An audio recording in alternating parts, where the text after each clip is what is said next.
Jack. Levi. The book club from hell. Hello everyone, this is Jack with the Book Club from Hell, a support group for subhumans with prey eyes. This week, Levi and I explored the looksmaxx.org forums. What is looksmaxxing? It's an incel-adjacent movement which regards one's looks as the primary, if not sole, factor in life, which will determine happiness, success, fulfillment, and basically everything else.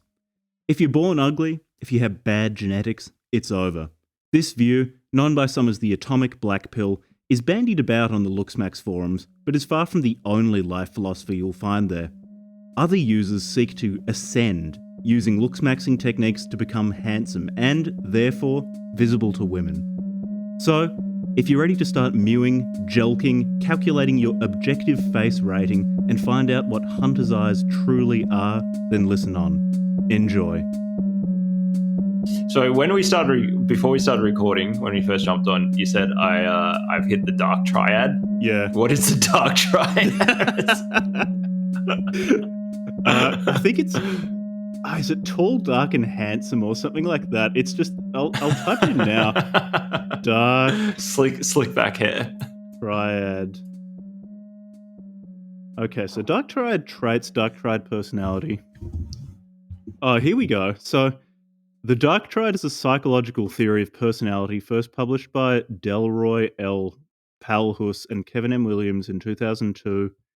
Describes three notably offensive but non-pathological personality types: Machiavellianism, subclinical narcissism, and subclinical psychopathy. Yeah, according to looksmaxxers and certain incels, some of the more unhinged parts of the incelverse, the dark triad is what makes women love men, or it's just irresistible to women. Women love psychopathy, subclinical narcissism, and what was the other one? Something also really attractive. Machiavellianism. So just be a psycho. Yeah. Apparently being a psycho is really attractive. It's a combat. So there's the dark triad stuff, and then there was another dark something that I turned up my voyages through looksmaxx.me, which is basically like dark hair is really attractive, big bushy dark eyebrows, dark stubble, but blue eyes. If you have brown eyes, you'll never have sex with a woman in your life. And don't you think there's any not like interested in that? Is there not like any room for variation? Like, No. I know there's some women who like really like the Mediterranean look, and other women who like the Scandinavian look. Or is there just there's no variation? It's just pure. There is an apex, whatever it was. Just described to psycho, corporate psycho. Yeah, so not even 5 minutes in, I think you've hit on a major problem with the entire looksmaxx worldview, is that despite the fact that they're obsessed with what women find attractive, I don't think any of them have consulted a woman. They're fascinated with like scientific studies, and you can't see me doing air quotes with my fingers over audio, but their scientific studies are just shit tier BuzzFeed. Studies suggest that women love narcissism, Machiavellianism, and what was the other one? Psychopathy, or psychopathy or sociopathy. I think anybody who's going to give you dating advice, if they start their suggestion with studies suggest, like they've immediately disqualified themselves from being able to give you dating advice. Scientific studies suggest that women really like big dicks. Thanks, mate. Yep. So I'll keep that in mind. No, okay. So when we will, I'm sure in this episode we will discuss the dick pill, but there are divergent strands of thought, all of which are dudes discussing it with each other, though. Some of them seem to suggest something that I think is much more sensible, in that, like, there's an upper limit of size to what most women will enjoy. No, there's not. That's a bunch of fiat there is no propaganda. Upper limit. Saying that there's an upper limit is cope. Women obviously really enjoy giving birth, and so if you can have a penis the size of a human baby, it's going to be even better. There's no upper limit to how big a dick should be.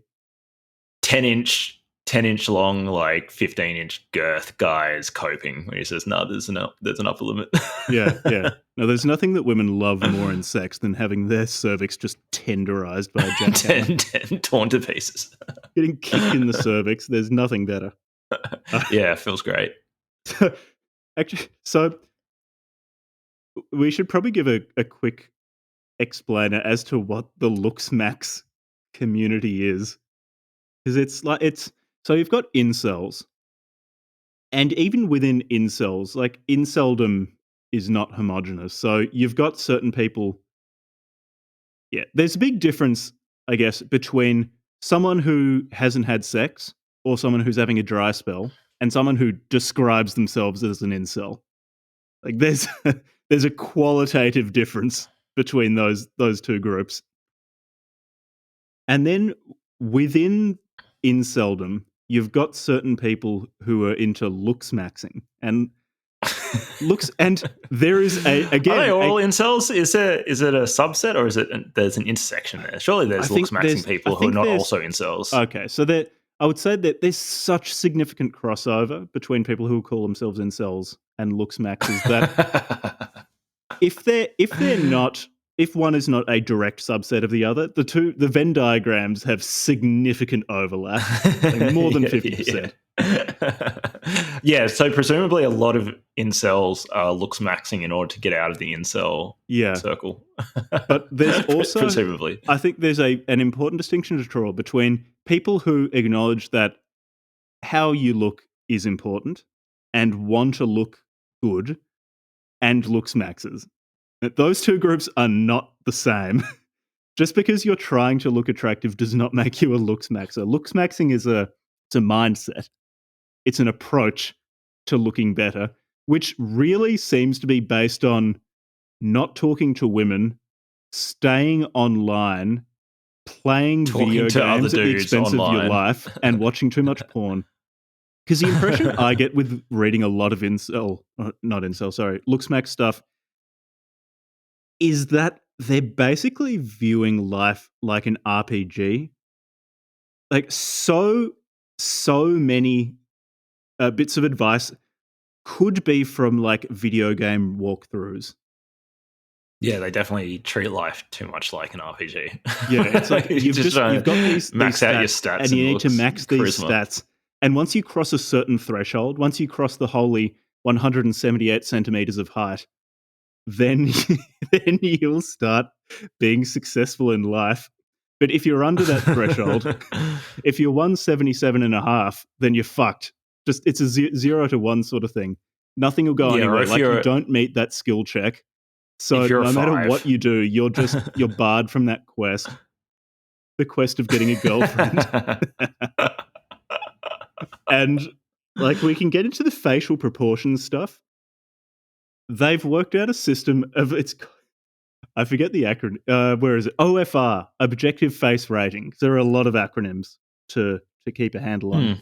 Yeah. Objective Face Rating. Basically, they've just looked for a lot of different measurements between different bits of your face and then ratios of those different measurements and all sorts of other derived numbers. So you get just this list of numbers. Then you run it through this particular calculation and you get an objective face rating at the end, which again just feels very video gamey, feels very, or tabletop RPG, like you've got your stats, you've got your derived stats, and you cannot argue with those. Those are just completely deterministic. Women will have a skill check, and if you don't pass the skill check, you're just not going anywhere.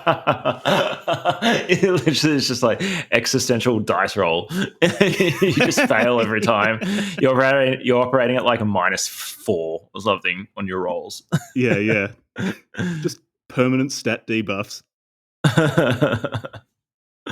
That's how a lot of looksmaxxing feels to me. It feels like a group of people whose brains have just been broken by video games, trying to understand human relationships.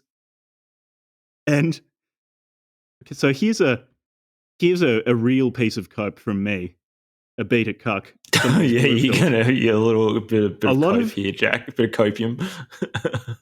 these people vastly undervalue the importance of personality, and that's something you can change. Like you can Coping practice hard, you can motherfucker. practice sociability.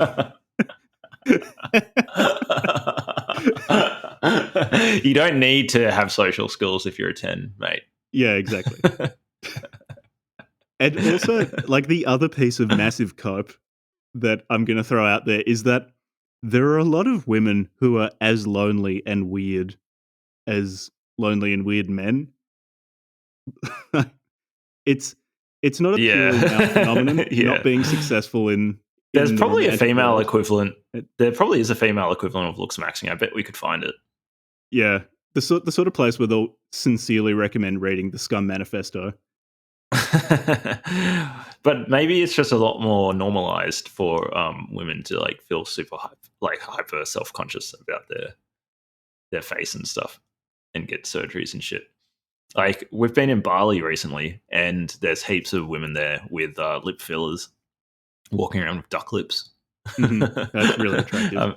I'm in There's Kuala no Lumpur upper at the limit to moment, lip size in terms of and there's not attractiveness. as many here, but there are a lot of Instagram people, and you can see on Instagram people a lot like just extremely self-conscious, like lots of surgery. Because in Kuala Lumpur, there's a very light. I think something like Chinese people are like the second largest ethnic group in Malaysia, and there's like this I don't know if you've seen any of the stuff about like different Asian cultures, but there's this like trend amongst certain parts of like China and like South Korea and stuff of like women who try to make themselves look European.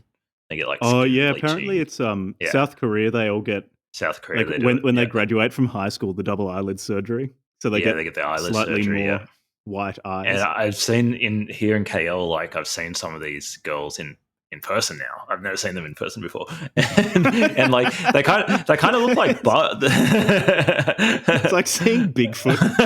I spotted one.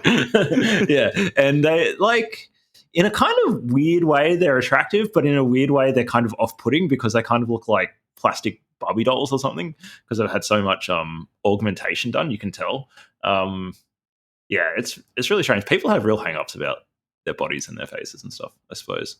Yeah, which makes a lot of sense. Like, as much fun as I'm going to make of looksmaxxing this episode, like it's something so obvious that I might not even need to say it. Like, yeah, your looks matter, and people do like the feeling of looking good. I just think looksmaxxers overvalue that aspect of human experience. Yeah, way too much. And just a very, very particular aspect of this sub-community, which separates them from other groups who are trying to improve their looks, is the video game filter put over everything. It's like, yep, you need to measure your penis, and then in all these different ways, and then put those numbers through a particular calculation, and on the basis of that, you'll know whether you can pleasure a woman or not. So there's just there's nothing else to it. And it's just the RPG. They've played too many RPGs. They've just been fucking playing WoW 18 hours a day for the past 6 years. And this is what happens when that sort of person tries to step out into the real world, or doesn't. They're still planning it. And definitely like a strong Elliot Rodger thing going on. Oh, fuck. Oh, well, Elliot Rodger, I think he was involved. He was I don't want to accidentally cast aspersions upon the Looksmax community by associating them with Elliot Rodger if he were not, in fact, associated with them. But I'm pretty sure he was. Like, yeah, like he's you really said. into it. Yeah. I know he hated the PUA community. He liked the incel community. I'm pretty sure, he was with looksmaxxing. All of these associated groups. I don't want to miscategorize any of these like micro genres of the manosphere. The manosphere. Come over to our part of the manosphere if you're listening to this. Like our part of the manosphere is a bunch of weirdos talking about like Mishima getting shredded, and then teasing each other about once being furry, about being reformed furries. Ours is not a furry forum. Like, look, I'm not going to like actively make fun of you if you're a furry and you're on our forum, but I won't stop other people from making fun of you. Yeah, there are quite a few furries and reformed furries who listen to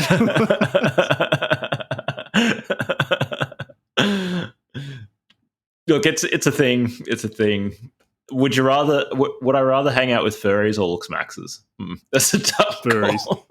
Furries for sure. There's a chance that they might fiddle with you, but at least they're not going to hit you in the face with a stone or something to really grow out your zygotes. We should do an episode on furdom at some point, because I feel like I have a huge number of stereotypes about furries floating around in my brain, and I would like to have them either disproved or confirmed. Like, I just assume that there's a sexual element to being a furry, but I don't know for sure. That's just pure prejudice. Maybe. No, I'm sure there's not. I'm sure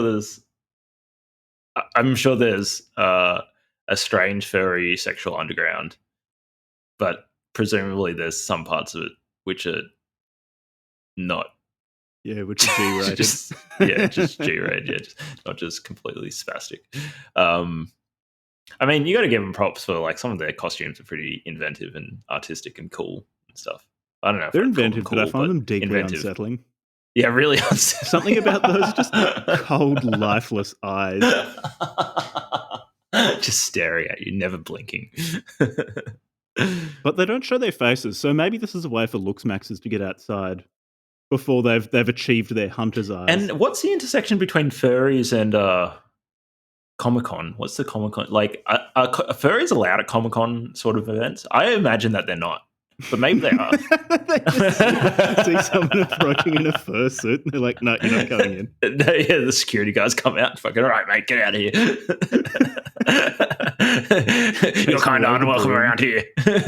Go on, get. They treat them the same way as if a possum crawls into your house. You chase it out with a broom. Just whack it. Fucking furries again. It's just like at night you hear them rattling in the roof, like, fuck, god damn it. Chewing on your electrical cables. Shitting in the wall. No, but I've heard about furry conferences where that actually happens. I've heard terrible things about furry conferences. That's so funny. Yeah, we should cover furries at some point. We should definitely cover furries. Okay, so but they're a very passionate community. Of all, furries might be the one community that actually, like, brings down the wrath of God on this show. We might attract a bunch of angry furries, and we might get, like, doxxed or something. Furries are a remarkably creative community, and I'm not just talking about porn. In other areas too, they're very generative, and I do admire that aspect. Yeah, I would like to learn more about furries. A very generative community of furries coming after you with their dicks out of their suits. They got double layer. They've got, like, a gimp suit underneath.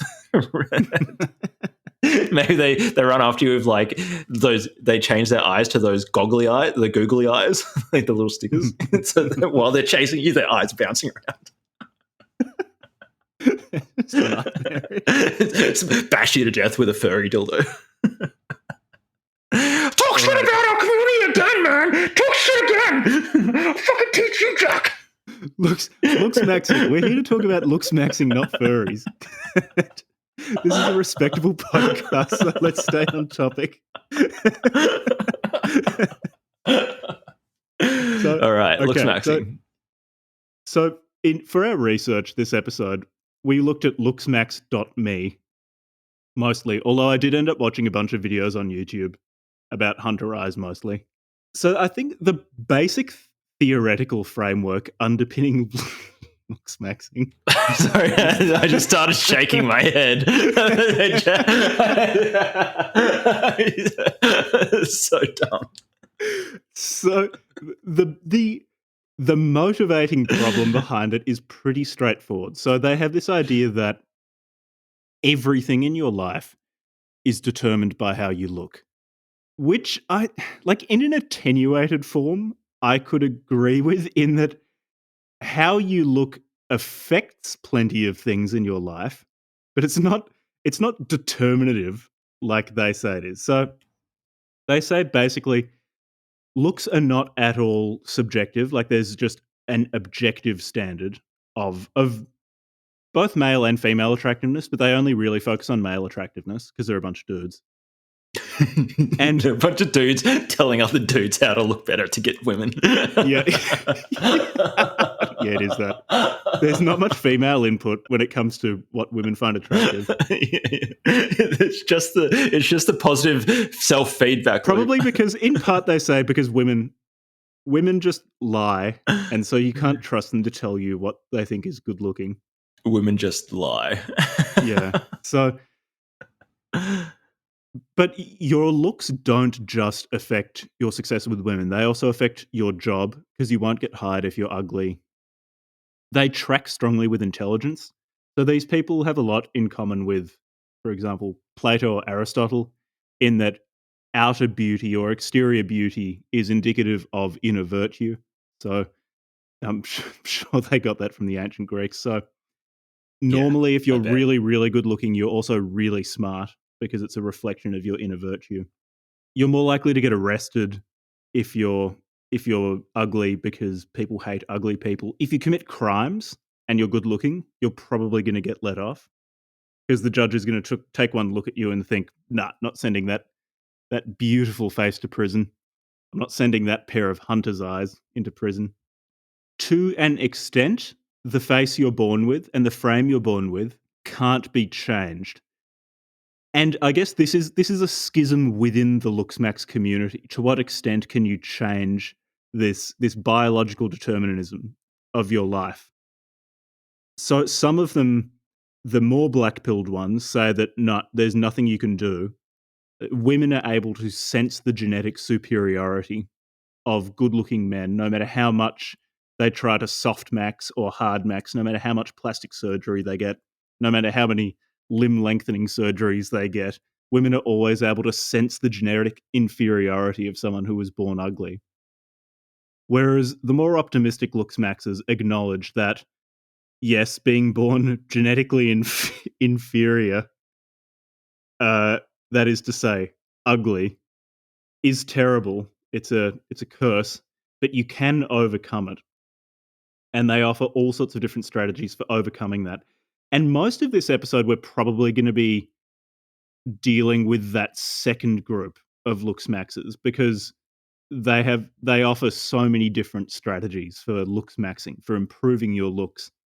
That first category belongs more to the Eggman branch of atomic black-pilled. Oh man, the atomic black incels. pill. I have not figured out what the atomic part is yet. I'm not even entirely clear what the black pill is. But I've started, as I was digging into this, started discovering this term. They kept on saying the black pill, take the black pill. It just seems to be an unbelievably negative view on people and like deterministic. Yeah. How good looking are you? That's basically how good your life will be. Yeah, to a large extent. With black pill, like I first came into contact with the term from watching the now world famous Eggman video, "Take the Atomic Black Pill," which is this dude called Eggman. You sent that to me. Yeah, I sent that to you years ago. Yeah, when I forget where when you were first getting into looksmaxing, Jack. Yeah. I've been on my looksmax journey for many years now. I want to say that Eggman was probably on the R9K part of 4chan, but I'm not certain. He's just this guy who has admittedly an unfortunate face, who recorded a bunch of videos Wow, of this him guy in must his have been car fucking ugly for Jack to say that. complaining about women. And he had an unfortunate face. The video, "Take the Atomic Black Pill," is him sitting in his car at night in some parking lot smoking, talking about how basically you can divide the world into genetically superior and genetically inferior men. And this is mostly reflected in their looks, although I'm sure there are other ways in which people are genetically inferior and superior, according to Eggman. So the atomic black pill really is that you are born a certain way, your genes determine everything in your life, and most saliently, women only want the most superior genes, and there's basically no such thing as love. Basically, women will just constantly try to find the more genetically Well, I've known about superior that. men. I've known about that fact since I was a child, Jack. So there's nothing. There's this great section of the video though where he just starts talking about once a woman tastes the genetically superior male, she'll never be happy with you. And yeah, he's addressing Just, like, the person get watching the some of video that. here because no one who's genetically superior will be watching the video fucking called "Take the Atomic Black Pill" by Eggman. Eggman. So that's, yeah, you know what's that's fucked up? That's the fully deterministic branch of the looksmax or incel community, and we're not going to be dealing with them as much this episode. We're about the We should do a black pill ones. episode, though. We should do a black pill episode. Hey, yeah, let's do it. We can do the incel forums. Those are pretty dispiriting. But I noticed when I was watching these videos, they're often like talking down at the viewer. So they really know that their audience is like the type of person who's going to like, well, I suppose like, why are you looking up looksmaxxing? Unless you're looking up looksmaxxing to make like content fodder, as using it as content fodder. If you're actually there to like learn something, then you're probably self-selecting, go like, I'm an ugly fuck. Or at least I feel like an ugly fuck. And I need some random anonymous dude on the internet who doesn't even, the videos I was watching, the people weren't even showing their face. It's like, why should I take, you're not even showing your face. How do you know anything about this? I don't think anyone who's done this much research into facial cosmetic surgery is the sort of person you should necessarily be taking advice from. Also, yeah, it tends to be quite condescending, the tone of these videos. And again, like the sort of person who knows this much about limb lengthening surgeries probably isn't in a position to be that condescending about looks. Yeah, and you're just going to spend your time like. Anyways, why don't we talk about one of them? Soft takeoff. I've got one here that I like. Because you send it to me. yeah. And I'll start talking about So this one is called. I really like it. There you go. This one is called Sex Appeal Maxing Official Guide. Oh, I've read and this is a classic post. This is a classic post. I've read and this is posted by King Kells, head of doctors on looksmaxxing.com. Is it looksmaxxing.com or looksmax.org? Looksmax.org. Yep. Not looksmax.me. Looksmax.org. And this is 10 points about how you as a man can become like, what are the 10 things that make you that like maximize sex appeal, and some tips, like some background research about each point, and some tips about how you can improve along that dimension. So this is a scientific community. There's a multivariate analysis of science. Sex appeal, male to female sex appeal. So why don't we take it like point by point? Yeah. First point. I would before we start though. First point. I just want to say though that it's really good. So the usernames on this site tend to be great, and their profile pictures are almost always of like, because there's a type of man that they all think is beautiful, Giga Chads, and they obsess over this type of man, and all of their profile pictures are of like male models who have really squinty eyes, who are hunter eyes. Sorry, like, there's a particular type that they think is basically the only type that women find attractive, and they just froth over them. And all their profile pictures are always of this sort of guy. Anyway, sorry, keep going. Bring up point one. Point one. Deep voice.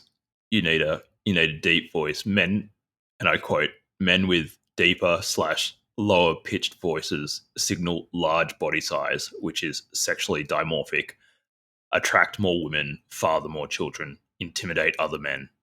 Jack, do you hear that, mate? and command respect from other men, mate. Yeah. So Yeah, that's and this hits on a really how much common lower can- characteristic of their analysis of male-female relations, in that they always try to tie everything back to some sort of physiological or evolutionary reason as to why they're correct. They're very interested in coming up with objective, foolproof ways that you can't argue of why you're ugly. And in this, with the deep voice, and I'm not saying this is necessarily wrong, but it's kind of just not something you should be. It's majoring in the minors. There are other things that they could be focusing on rather than analyzing the precise reasons as to why women tend to find deeper voices attractive. So the whole thing about, okay, let's work out why deep voices are attractive. Well, they indicate that you're a larger animal and that you have more testosterone in you. And women are only interested in you're a larger fucking animals. unit. It means that you're a fucking unit, mate. It signals that you're a unit. That you got big dick and pendulous balls can fuck the shit out of her. And what I was saying before about their RPG stat approach to attractiveness, here's a quote. Typical male voices range in pitch from 85 hertz to 180 hertz, with 96 hertz and lower being the most attractive voice depth. So if your voice depth is 97 hertz, then you're fucked. Also, people don't talk with a single frequency of their voice. I mean, you listen to my voice, I keep changing the pitch because that's just normal. No, you just need to be monotone, you need 94 to speak hertz. monotonously like this.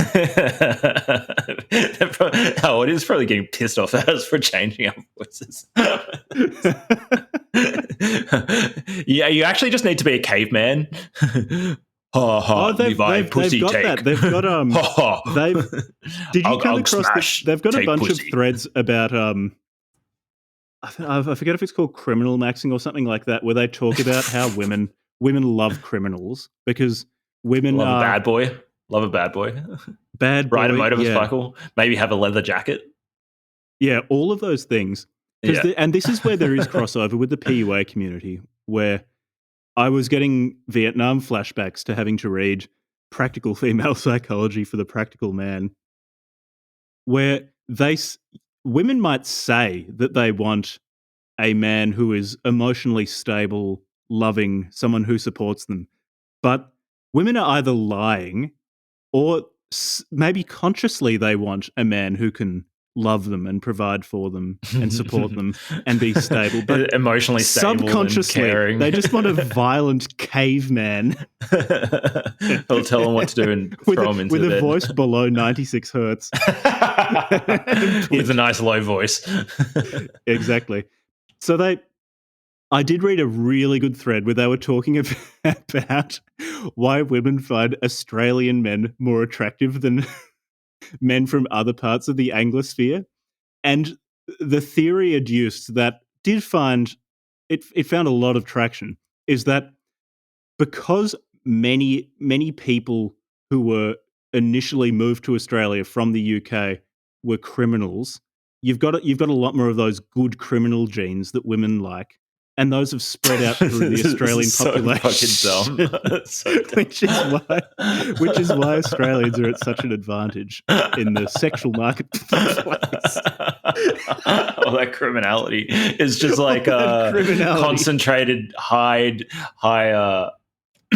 frequency criminal genes floating around in the southern continent. You just walk into Australia. It's like you thought South Africa was bad. You thought Johannesburg was bad. Try coming to fucking Sydney or metropolitan Melbourne. Just crime scene, baby. Try coming to North Carlton and you walk out on the street, you just get stabbed. Like. Have your exactly fucking wallet taken straight out from you. Yeah, Lygon Street's not actually just one large Italian restaurant. It's actually a war zone. This is a war zone between like the Italian, all the different Australian people with pizza parlors. With pizza parlors. Yeah. Anyway, so if you have a voice whose pitch is above 96 hertz, then no one's ever going to find you attractive, or you should turn gay. And a few of these people actually do talk about turning themselves gay. They're like, can I become gay? But that's like, I guess that's more incel than looksmax. And I do have an academic reputation to uphold, so I'm not gonna mix. We those need to streams. have discernment in our discussions. We can't mix in fucking incels and furries into it. We need to keep these conversations separate. Yeah, and so this person in this thread backs up all of his claims with evidence, and the quality of the evidence will be things like men with deep voices attract more women, study finds from Medicine Net. And that's like this is a really good literature review. So you've got a Medicine Net article talking about a new Canadian Is this study like which Cochrane? suggests that Is this like men a with deep Cochrane level voices. Yeah, this is good. meta This is good. study? Absolutely. Or you've got Inquirer.com, which says, in the mating game, science says a deep voice helps. You hear that? Science has said it. Inquirer.com has stated that science has said that a deep voice helps. I always immediately accept something more as do you true want? if science said it. Yeah, good old Just science. Thank you, disembodied science. Thank you, science. Oh, yeah. Science from on high has come down from Mount Sinai to deliver this news. Did you know that if you had a deep voice, mate, that you would get more pussy and other men would be fucking scared of you? Yeah. And then the final piece of evidence adduced is a YouTube clip from Karma TV. What type of voice do girls like? Which is just some woman walking around what looks like London or some city in England asking women if they like deep voices or not. And she's pretty hot, so she gets more Yeah, points. Does that mean she has more science points?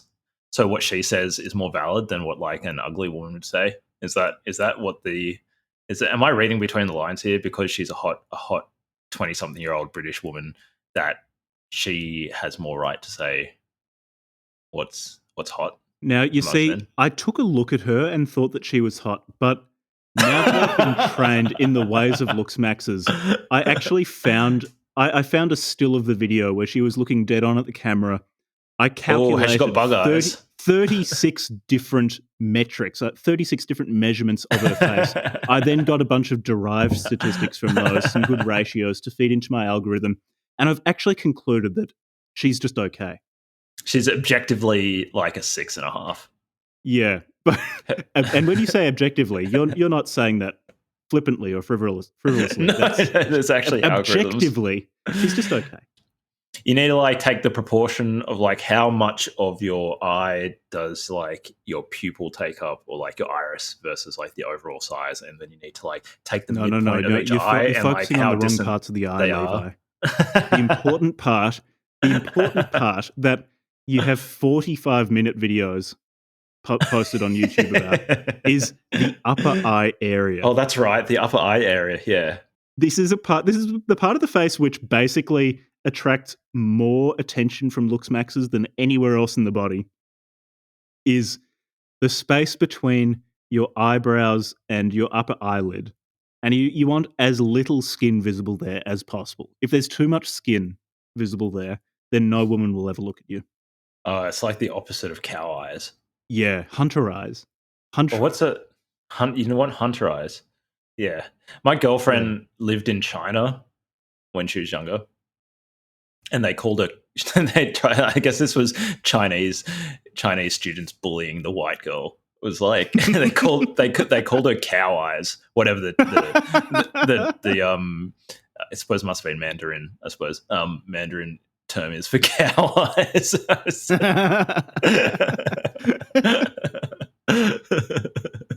All right. So this guide though that you sent me is practical. So they identify the problem. That's my favorite. Not having a voice whose pitch is below 96 hertz.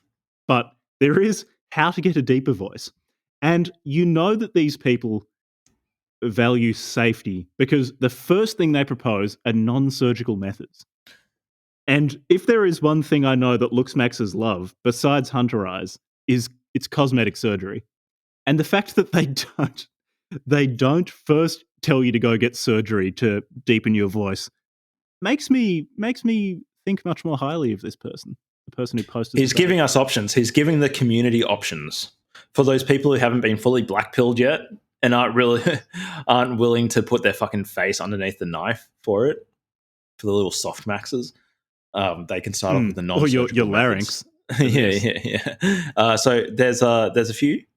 You can do deep chanting. This is where this is where looksmaxxing intersects with primal Eastern scream mysticism. therapy. But when at the end of your yoga class, if you're a little bitch and you do yoga, like if you're gonna go to yoga, at least at the end when you do your do a really deep one, like that's probably not low enough. That's probably only like 97. I don't know. I don't know. You don't meet the skill check. What is it? Is it bass, or what's even lower than bass in like a choir? You know, you got those like different type, like falsetto, subwoofer, falsetto, and alto, and you got like bass, and then there's like one beneath bass. There's like those Gregorian chanters who their whole choir are like these dudes with unbelievably deep voices, just absolutely drowning in poon. I see that they don't have participate in Gregorian chanting on here, so that's another option. Join a Gregorian choir and have Giga Chad deep voice. Look, these are forums. You can make an account on looksmaxxers.org and you can tell them that. Mint pastilles help to relax throat muscles and open up vocal tract. You know, this sounds like the sort of thing that like you could also see on Grindr. Help relax your throat muscles and open up the vocal tract, increasing the resonance of your voice whilst I stick my dick down your throat. Have a mint pastille. Now you see, when I read that, I just thought of RPGs again, because those are like, it's like taking potions or food that have temporary stat buffs.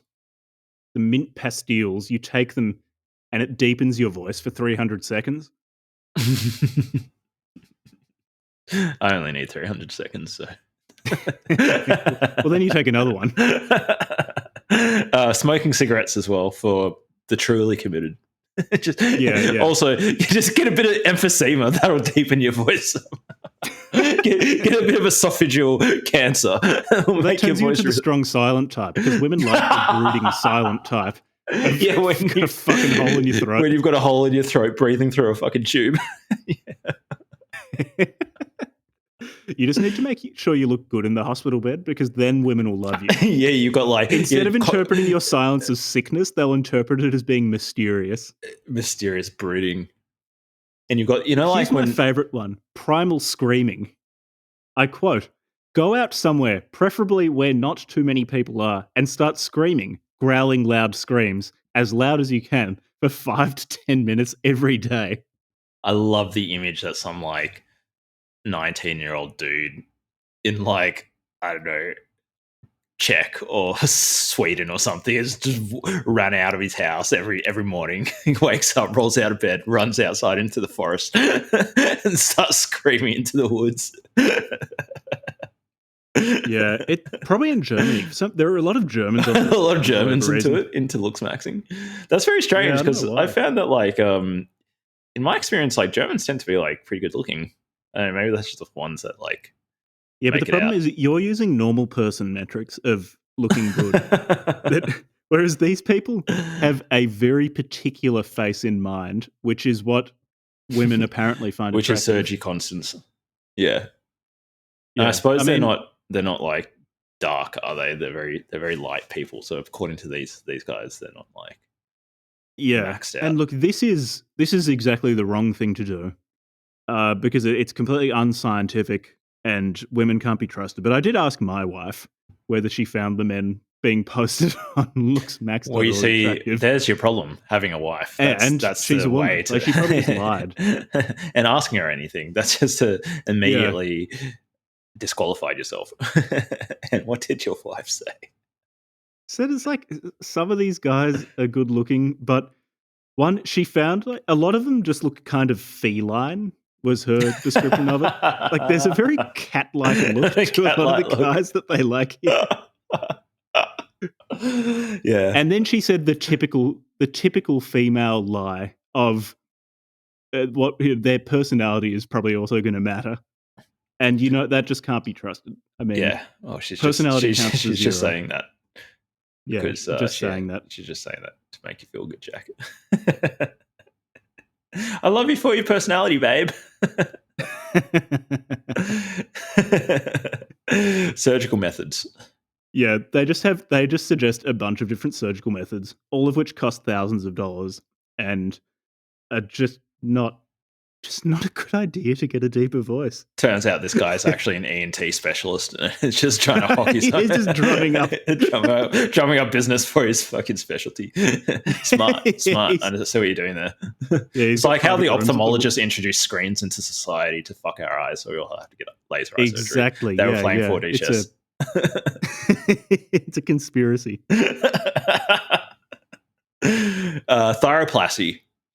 Thyroplasty. So wait, as in your thyroid gland?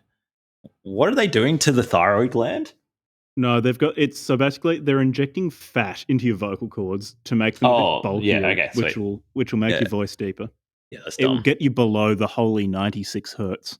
Laryngoplasty. What does plasty mean as a suffix? It's like a dog whistle. It's like a dog whistle. If your voice is below 96 hertz, women can suddenly hear it. And if it's above that, they just can't hear it. That's why they're not interested in you, because they literally actually just can't hear the noise you're making if it's above 96 hertz. You're just eliminated from the gene pool immediately because they can't even hear you. Point two is a lot more boring than point one. Design a stubble. So basically just have stubble. Don't be clean shaven and don't have a full beard, because that might be hiding your jawline and your lower third. And when I say lower third, they divide your face into 3 thirds and assign an objective attractiveness value to all of them. So not only do you analyze someone's whole face, but you can also zoom into individual bits of the face and also autistically analyze those and assign numbers to them. Just quantify everything, makes it science. If I can put a number on it, it must be scientific. Now the science backs it up. If I can put a number on it. When the numbers are going up, then scientifically things are getting better. And then they have all these photos of like men like just above their lip. So it's just like hyper focused on the facial hair. There's something really like I can't think of a better word than autistic about this entire forum. It's just like you just like focus on this, fixated on these tiny little details, and then go into minutia about it, and then just be completely obsessive about what's the exact right proportion. So they must have like an AI generated like perfect face or something, right? Presumably they've figured out what's the amalgam of like all the perfect skin tone, proportions, facial hair, that sort of stuff, right? Put a little scar on the eye. I actually don't know how they arrived at this platonic ideal of male beauty. Because now that looksmaxxing is a mature scientific field, obviously we have this ideal, but I'm not sure how it arose in the first place. Besides being, well, I guess it's just objective fact. It's just a bunch of people coming to the truth and like spreading the truth about the atomic black pill. But so they also offer a scientific justification about why women find stubble the most sexually attractive type of facial hair. Again, there is no room for subtlety here. You don't have women who like clean-shaven men and some women who like beards and some who like stubble. No. It is only designer stubble which is attractive. And why is this? Well, it's because if you have a thick beard, you have a lot of testosterone because you can grow facial hair. but women can't see your lower third clearly, the lower third of your face. See, they're thinking way ahead. They're thinking way ahead. Yeah, and if you're clean shaven, they can see your lower third, but they can't evaluate if you can grow facial hair or not. So they don't know what your test levels are. And like a woman will take a look at you and she'll go, "Oh shit, I can't objectively work out what this guy's test levels are. I don't even know if he's attractive or not. I'm flying blind." That's what's going through her head. You solve that problem by having the best of both worlds. A little bit of facial hair so a woman can look at it and go, "Okay, test levels tick. Yep. I objectively know now that this man has testosterone in his body. His gonads and adrenal glands are producing testosterone. Great." But also, they can still see your jawline.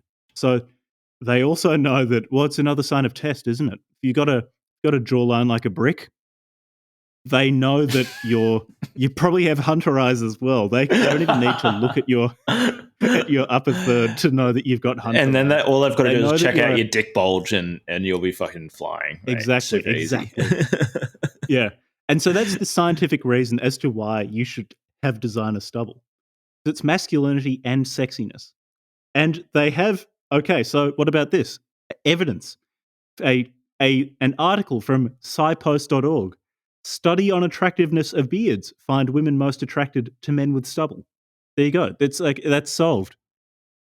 Scipost.org has said that a study has said that women are most attracted to men with stubble. I don't know what more evidence you want. How come they're never concerned about like being attractive to a specific woman? Why do they always talk about women? No. You want to be attracted to women, not to a woman. To females. To females.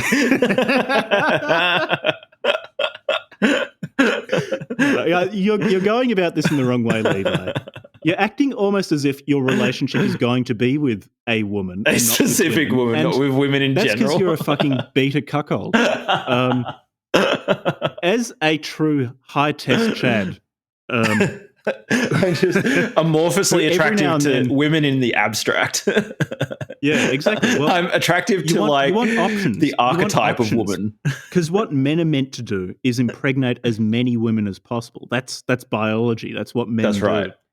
And take this from me as a high-test Chad alpha male who takes an hour and a half to 2 hours every week off from continuously having sex with new women to occasionally record a podcast about strange books.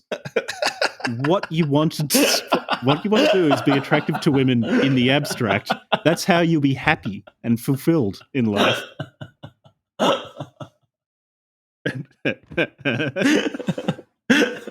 Yeah, and then in this section they tell you their favorite razors and beard oils and things like that. So, and then I like the surgical method. Get that you get a beard transplant. Can I get a corpse transplant?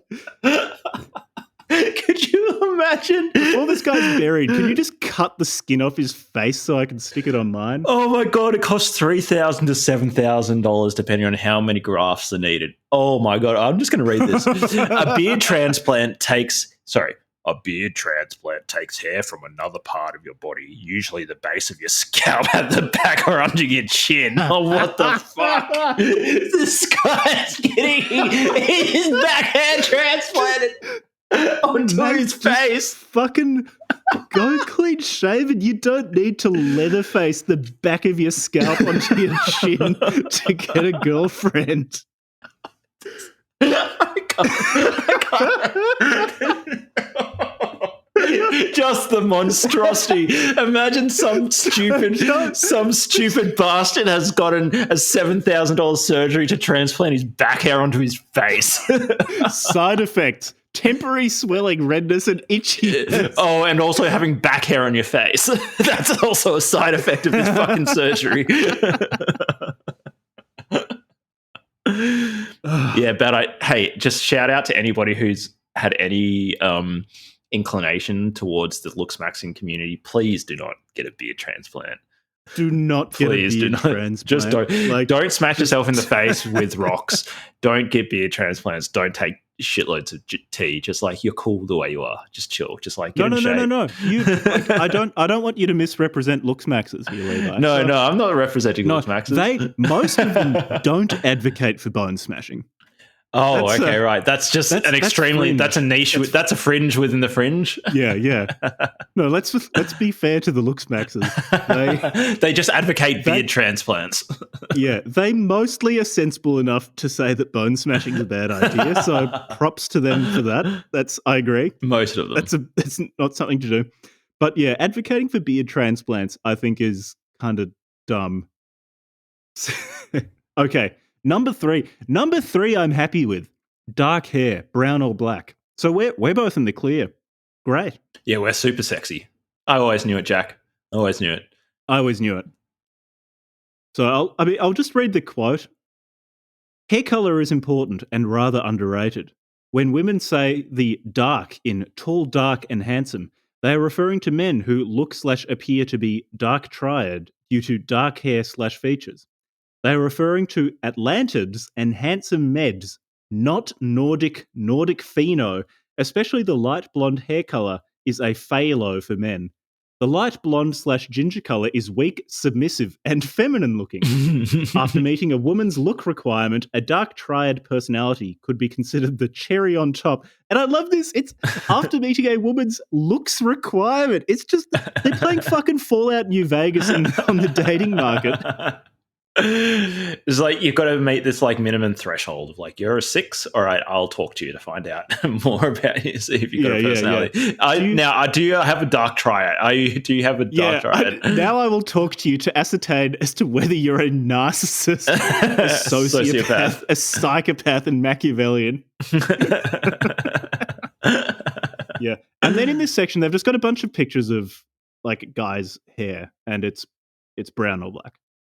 Could you imagine if like one of these dudes like actually followed this advice, right? And he went out, he had dark hair, he like made his beard perfect and all this sort of stuff. And then he also like heightened the parts of his personality to like align with the dark triad.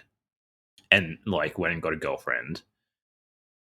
And the girlfriend like goes on to his like, I don't know, like needs to do some internet baking, babe. So I'm just going to go on your computer. And she goes on, she looks at his internet history and he's like bookmarks, and she just sees like discovers he's just like some fucking OG like looksmaxxer.org mod or whatever, and just finds out like this guy's just complete fucking sociopath. Just freak the fuck out. Like I think if any woman actually found out that you were into this seriously, like I would not be surprised if they would just like drop you in a fucking heartbeat. They're like, "You're crazy. I'm out." Yeah, but looksmaxxers have a scientific theory about why this is the case. So they've got you there. Oh yeah. So I saw a really good video on this exact problem. So what people in society admire are so-called naturals, people who are just naturally good at stuff. They are not interested in people who put in effort to do things. So as soon as you tell people that you're putting effort into something, they stop respecting you. Whereas if you just pretend that you can do everything without really trying, that's what's attractive. And so if women find out that you're not naturally, that your beard is not actually a natural beard, but it's your back hair. It's been grafted on. If they find out that your voice, you weren't born with a voice below 96 hertz of frequency in terms of its pitch, that you did primal screaming for 10 years to get that 93 hertz voice, they won't be attracted to you anymore. Because it's also all women want is good genes. That's all they want. They don't care about anything else. They just want those prime genes. Those prime genes. That's all women think about is reproduction. All they think about they don't think about anything else. I'm looking for the best genes that I can reproduce. They're not like trying to solve problems. There's only one problem. How can I get the optimal genes in the gene pool? The female problem. The female optimization function is just looking to optimize for genes. Looksmaxxers have worked it out. They've cracked the code of women. which explains why they're so successful with them. And so it's seriously though, it's like I was about to say I'm not trying to be mean, but it's like it's hard not to be with some of these people. It's like, okay, I'm looking for advice on getting a girlfriend. Fine, like there's nothing wrong with looking for advice on that. Yeah. I think most guys have looked for advice on that. I expect most women have looked for advice on getting a boyfriend. Yeah, sure. The thing is, should you be looking for advice from people who are open about the fact that they are extremely unsuccessful with women? Like, is this the person you want to be going to? Like, self-defeating. if you're getting surgery, if you need to get surgery, are you going to look for someone who is like, yeah, I got to admit, I've never studied this, or yeah, I got to admit, I've killed a lot of people under my knife. Are you going to go to that person? Probably not. It's really weird. Fundamentally, I don't know why you would be coming to these people. And also, I guess, like, okay, so Steelman, maybe they would say, well, I was born really ugly and I have looks maxed to be successful in life. And they will ascribe their success in life to having successfully looks maxed. And they will say, I am providing information to other people who are in my unfortunate position of not being genetically superior and have had to work to make women notice them. Maybe that's what they'd say. Maybe. I'm yet to see one that I actually think is actually that I believe is actually good with women or like successful. When I see that person actually saying, "Oh yeah, I used to be a loser and then I did looks maxing and now I'm fucking like I've got a six-figure income." Oh well, six-figure used to be impressive. Now with all these fucking cuckbucks galores, it's like you're barely getting by. I'm on a seven-figure income now, and like I've got a Instagram model for an Instagram foot model for a girlfriend.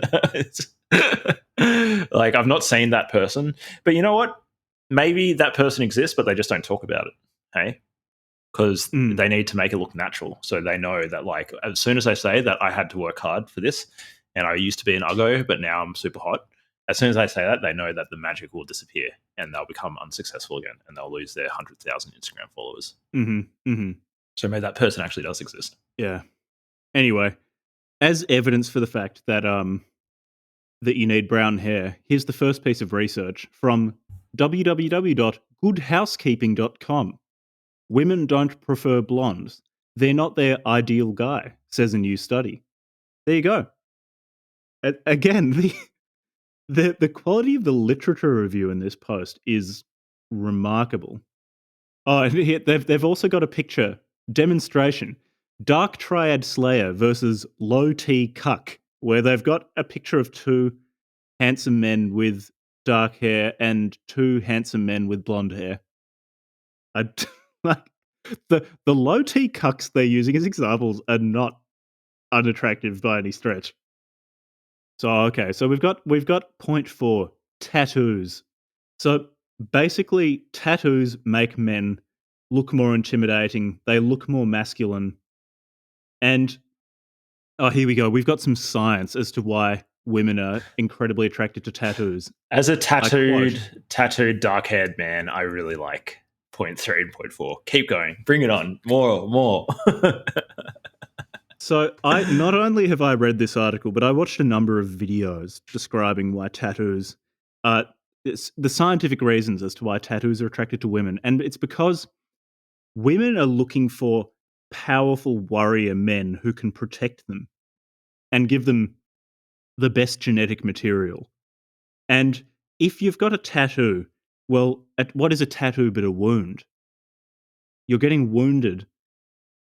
And it's breaking the skin. It's introducing microbes into your body because I guess they don't clean their needles. You're surviving the onslaught. You had your tattoo done in like some dodgy, dirty Indonesian tattoo parlor. It's just like infected. So, you survived the infection. So women can see that you're strong enough to survive wounds and that your immune system is strong enough to survive exposure. Could you to just dab your tattoo needles. Could you dab your tattoo needle in that rabies dog saliva before you tattoo me, please? Just so I can survive the rabies. Me HIV. I'm strong enough, man. I'm strong enough. I'm super fucking alpha, bro. Yeah, so those are the reasons why women love tattoos. Again, I did the wrong thing by consulting my wife on this because she hates tattoos. But I guess she's just a liar. I should probably get really tattooed one time when she's away, and she'll be so pleased when she comes back. Just turned on. She'll be. Her apparent disgust is actually masking incredible sexual attraction. And if you notice, all the examples they've given are like there's a strong tribal. White dudes with tribal tattoos gone. White dudes with tribal tattoos. There's so many of those. Like an early 2000s nu metal band. Yeah. This is why this is the real reason why Australians are the most attractive in the Anglosphere, because we've got a bunch of white dudes with tribal tattoos in Bali. It's a combination of getting tribal tattoos in Bali and then being a bunch of criminals by genetics. The genes. What's the convict genes that allow them to resist the diseases when they intentionally pick the dirtiest, scummiest looking tattoo parlor they can get in Bali? So funny. Someone with powerful hunter's eyes and a warrior skull comes in, just squinting all the time. Sees the tattoo artist start trying to wash his needles. He's like, no. I mean, sorry. Oh. No, don't do that. Deepest voice he can. I want all the microbes you can get. He picks up the tattoo gun and like stuffs it down the toilet, starts rubbing it in the dirt and things like that to just get as many microbes on it as possible. Runs outside, showing it to all the women. It's like, look how dirty these needles are. And the women just form an orderly queue to have sex with him once the tattoo's done. This is Damo. Damo. Here's another scientific reason. Damo from Maroubra when he got a tribal tattoo. Started getting heaps of tattoos make. So the research said that women thought tattooed men were not good long-term partners because it made them look like they have bad boy appeal, which is very good for short-term flings and slaying. So slaying. While this is written by a fucking 16-year-old. Slaying. Yeah, but it actually might have been. There was one thread I came across when I was doing research for this episode, which was this. It was a 15-year-old German guy saying, I'm 175 centimeters. Should I kill myself because it's over? It's like, probably not. Like, it's probably not necessary if you're still growing and you're actually, it's just like an average height. If you're just normal, it's like, you're probably going to still be growing. And then he was like, I'm taking human growth hormone every day so that I can grow. Wait, how old was he? 15. Oh, far out. Dude, my man. Because we can get to, because that's another thing. A lot of them so talk about dangerous. Steroid maxing. That's not a good idea. In case it needs stating, if you're a teenager, don't take human growth hormone. Don't take PEDs. Like, if you absolutely have to, just wait till you're 40 or something like that. Just don't. Myth has it that Lionel Messi was given hormones when he was a teenager to help him grow because he was so short. And he still ended up being really short. I don't know if that's true though, but I've heard it. It depends on what you're taking. If you're taking anabolic steroids while you're still growing, you tend to be shorter because they fuse your growth plates.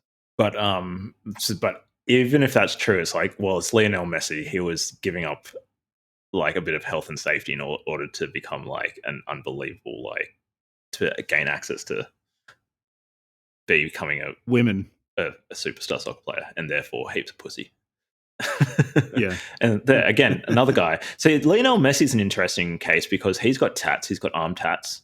But I wouldn't say that he's a particularly like naturally super good looking guy. He's probably pretty, like if you didn't know who he was and just saw him on the street, you'd probably like, yeah, he's probably a virgin. He's probably a virgin, yeah.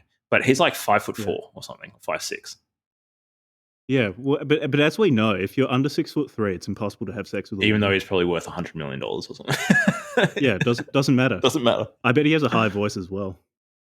Well, I bet he doesn't have that rumbling sub bass that women can hear. Rolling thunder voice.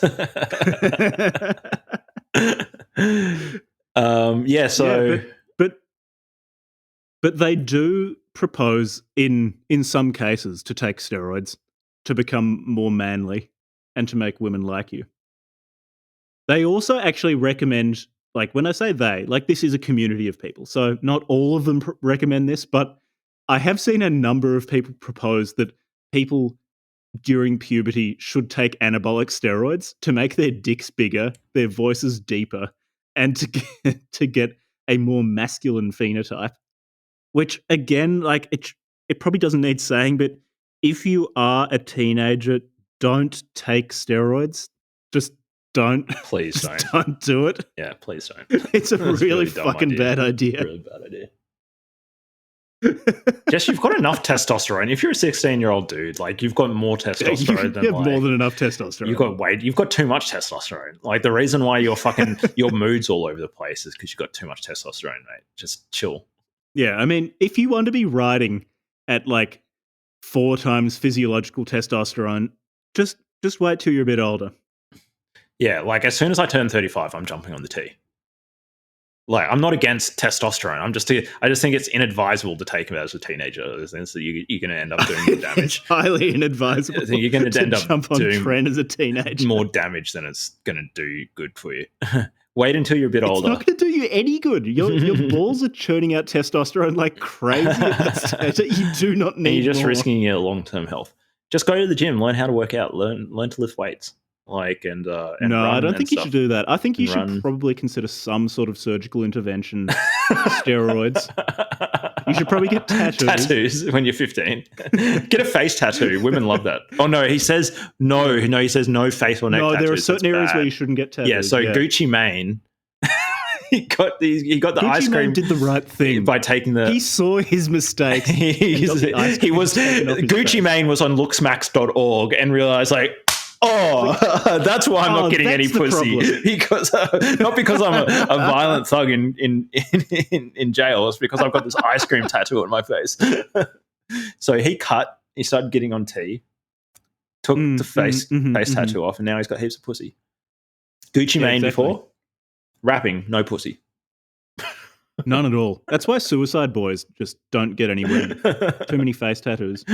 That's why the insane clown posse. Wait, does ICP have clown posse have face tattoos? Probably a lot of reasons. They have face tattoos. I don't know if they have face tattoos. They get that ICP. They get what do they call the ICP fans? Juggalos. Juggalos. Do they get juggalo pussy? Are there lots of female juggalos? Is that a thing?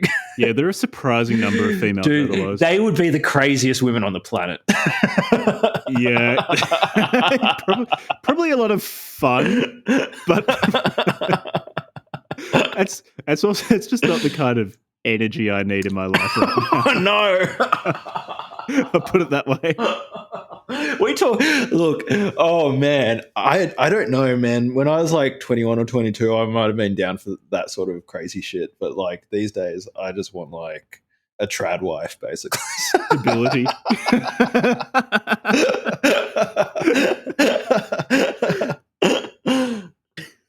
Yeah, anyway, so yeah, there are certain areas where you should and shouldn't get tattoos. So no face or neck tattoos, no tattoos of girlfriends, ex-girlfriends, family or fraternities, no tattoos on your ass, no ankle tattoos, no finger tattoos. Okay, no finger tattoos. No, they're intimidating. Full sleeve arm tattoos are good. Forearm tattoos are good. Back tattoos are good. Underside of wrist tattoos are good. Chest and calf tattoos are good. Yeah, you see, my uncles and stuff had like face tattoos and shit and finger tattoos from like when they were in prison and stuff, and it does look pretty fucking intimidating. It's pretty extremely intimidating. it's like, yeah, I got this finger tattoos, just like my gang, like whatever. It's like I got this tear under my eye because I stabbed somebody in fucking prison. It's like, yeah, okay, it's scary. It's not particularly attractive. Versus I got this sick like Polynesian tribal tattoo on me. Now this is an interesting piece of. I might have a doctrinal problem here. So, women obviously like criminality. We've established this. And facial tattoos. So, facial tattoos you got in prison. That's a strong indication of criminality. Yeah, I would have thought women would like that more. Yeah. This is an interesting problem that needs resolution. I think maybe I would have expected from first principles that women would like facial tattoos, especially if they're ones that it looks like you got in prison. Yeah, that's an interesting point. Maybe there's like some That's an interesting point. like I'm trying to take you seriously. I'm sorry. Do you think maybe it's like gang affiliation is not? But then again, like I reckon there's some girls who find that gang affiliated shit like super attractive. No, but now you're falling into the trap of not viewing women as a monolithic whole. I think that's where you're going wrong. So stop that. Remember, we're not looking for relationships with a woman. We're looking for relationships with women. Women. No, or just woman. Woman, just archetypal woman. Yeah. Like Mother Mary. What would Mother Mary find attractive in a man? Big old probably criminality and back tattoos. Tribal tattoos. Criminality, but not on your face. Okay, here we go. Point five. Facial scars. I would also like to point out facial scars. So they give 4 pictures as examples of facial scars, 2 of which are from video games. Like they've got a picture of Geralt of Rivia as an example of a highly attractive man. And not hot Geralt of Rivia from the TV series. What was that guy's name who they got to do from the TV? He's Henry Cavill. Yeah, he's just like unbelievably attractive. He's gorgeous. Instead, they took the video game Geralt. but Henry Cavill does not have hunter's eyes. True. He's got little bitch. I'm not going to call him a subhuman, but he's not. He's not human. He's not great. He's not full human. He's got problems. That takes him from like a 10 down to a 6. But I seriously did see though a thread where they were dissecting Henry Cavill's appearance and why some of the Looksmax users thought he was good looking, because many of the theological disputes in threads on looksmaxx.org are about whether a man is attractive or not. And we're not going to get caught up in silliness like, well, maybe he's attractive to certain women and not to others, or maybe there's not an objective numerical way of ascertaining whether a man is good looking or not. But you have these doctrinal disputes. But he does have a lot of problems with his eyes. His eyes are not very good. His hairline could be better. They all acknowledge that he has a good lower third. His jawline's very good, but the rest of his face, could be better. Could be much better. I will note though, they have pictures here. They also have a picture of Jason Momoa. Was he Aquaman? He was Aquaman, and he was also the Game of Thrones, the Khaleesi, the guy who can't remember his name, the Khal Drogo. That's right, Khal Drogo. That guy. Yeah. And I just do want to note that he is just unbelievably attractive. could you just imagine just being? I mean, there's a certain level of attractiveness that I think you hit where you're just like leave the species behind. leave humanity. Leaving humanity behind. And there's some Rich Piana hit it. Rich Piana hit it. Rich Piana hit it and then injected it up his fucking bicep. So, and I just want to say, As much fun as we're making of these looks maxing people, I sometimes look at people like Jason Momoa, and equivalently, you could probably like pull out a woman that's also, and I just think like, how the fuck are you that hot? Could you imagine? Could you imagine being that hot? Like, what is life like actually for them? But they just, because I imagine that they meet people and people would actually be taken aback by how attractive they are.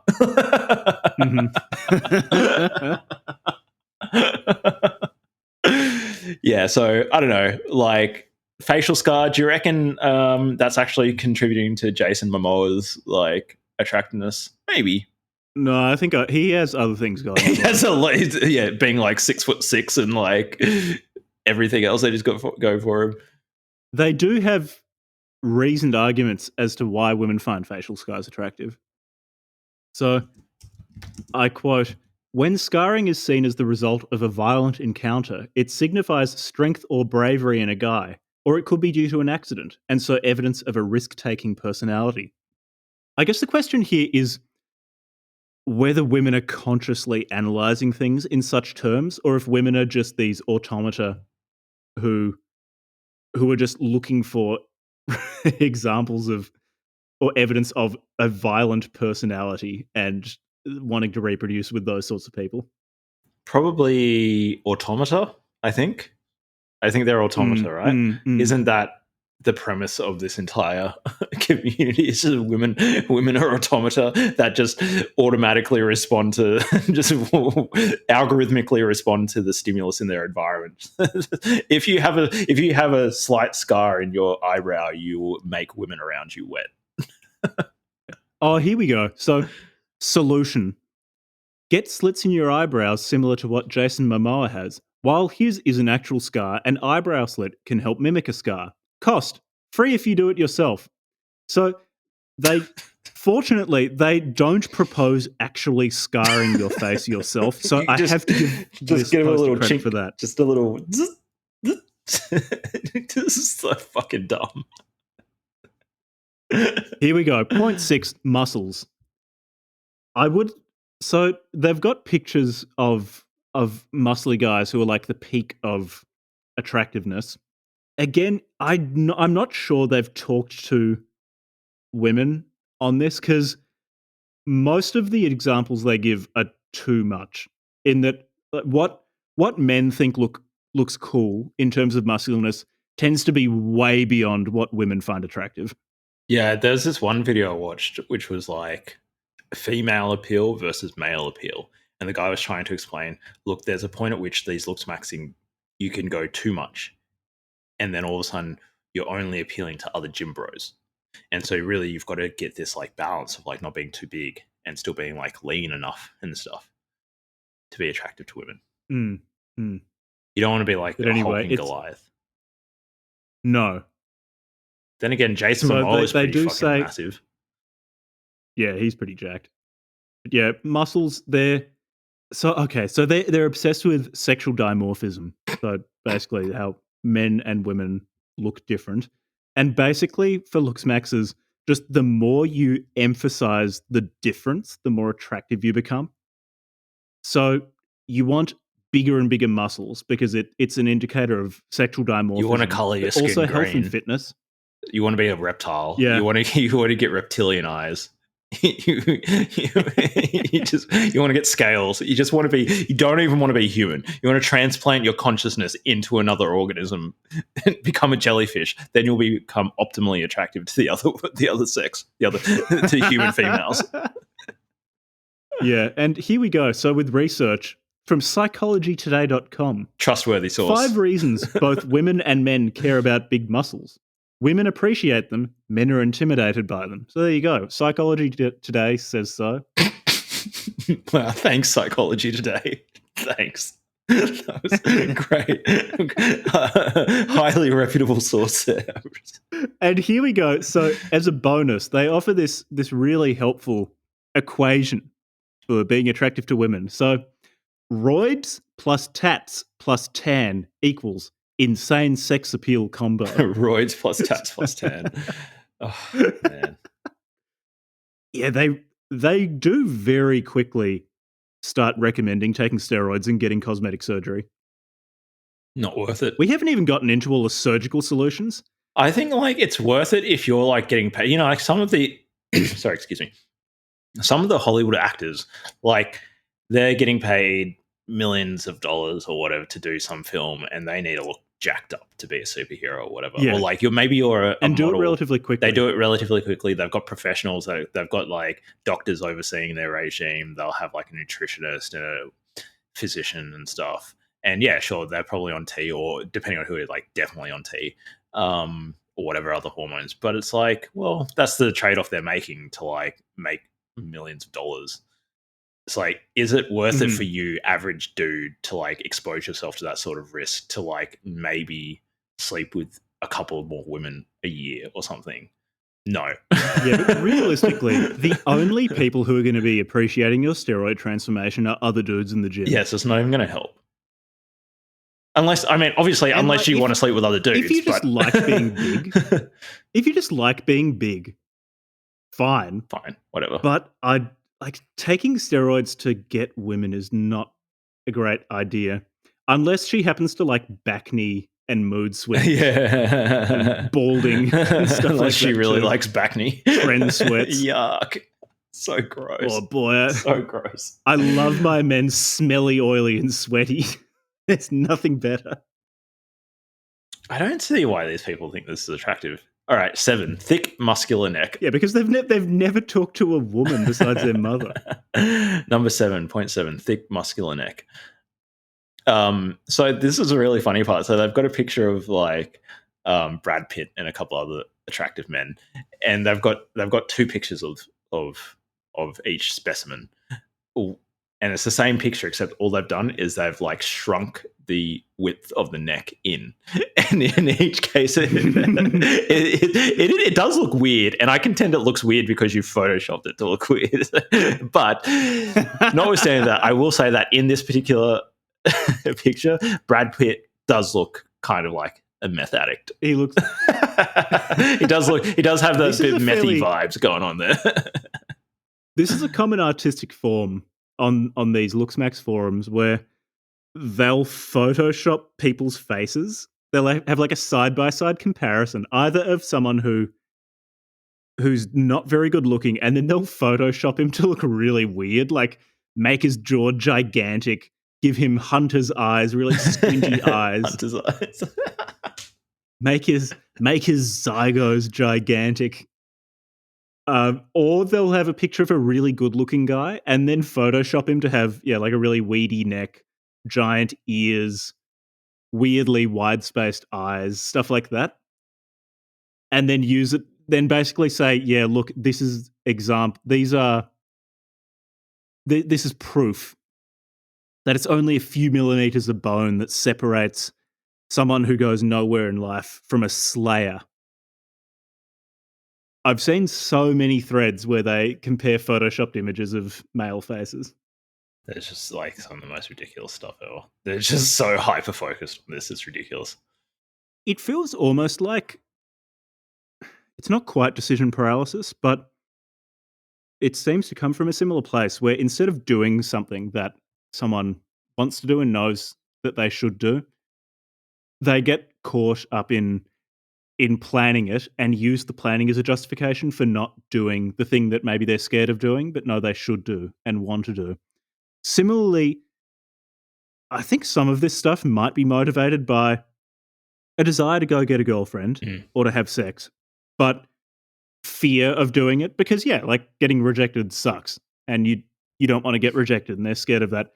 And so instead of putting themselves out in the world and leaving themselves open to the possibility of failure and feeling embarrassed or something like that, they just spend all of their time trying to tweak their stats to be as good as possible, trade stories about how to improve their stats, and then also construct this life philosophy which says, well, if you're born a certain way, you can't change anything and you're fucked, so don't even try, to keep deferring that point at which they might get rejected. Yeah, it's really weird. Or they might fail. It's it's pretty self-defeating. And also, it just doesn't like it's actually not that complicated. Like I know dudes who are like very average, just very average dudes, and they can get a girlfriend. And it's just because like they talk to the girls. And I don't know, they're funny or they're charismatic or they're like they've got something interesting to talk about. Or they're, I mean, okay, if I could boil down like some of the key things about attractiveness other than just like the shape of your face, like how perfectly optimized your attractiveness algorithm is. It's like, especially when you're younger, like when you're in your 20s, your early 20s, especially, because nobody has any expectations that like a 20-year-old dude is going to be like, a millionaire or something like that. Those sorts of people who are that successful at that sort of age are very rare. Most people just want to see that like you're at least doing something. Like that could be you're starting a small business. That could be you're going to university and studying something. That could be anything. That could be you're starting a fucking YouTube channel. Like if you're just out there giving something a go and you've got energy as a young dude, like that's enough for most people. They'll find it interesting, and that's enough for girls. Like they'll find it if you can just hold down a conversation and you're interested and you're into something. It's actually not that complicated. These guys are just way overthinking it. Yeah. Yes. It does seem to be a lot of overthinking. Just way overthinking it. Just way overthinking it.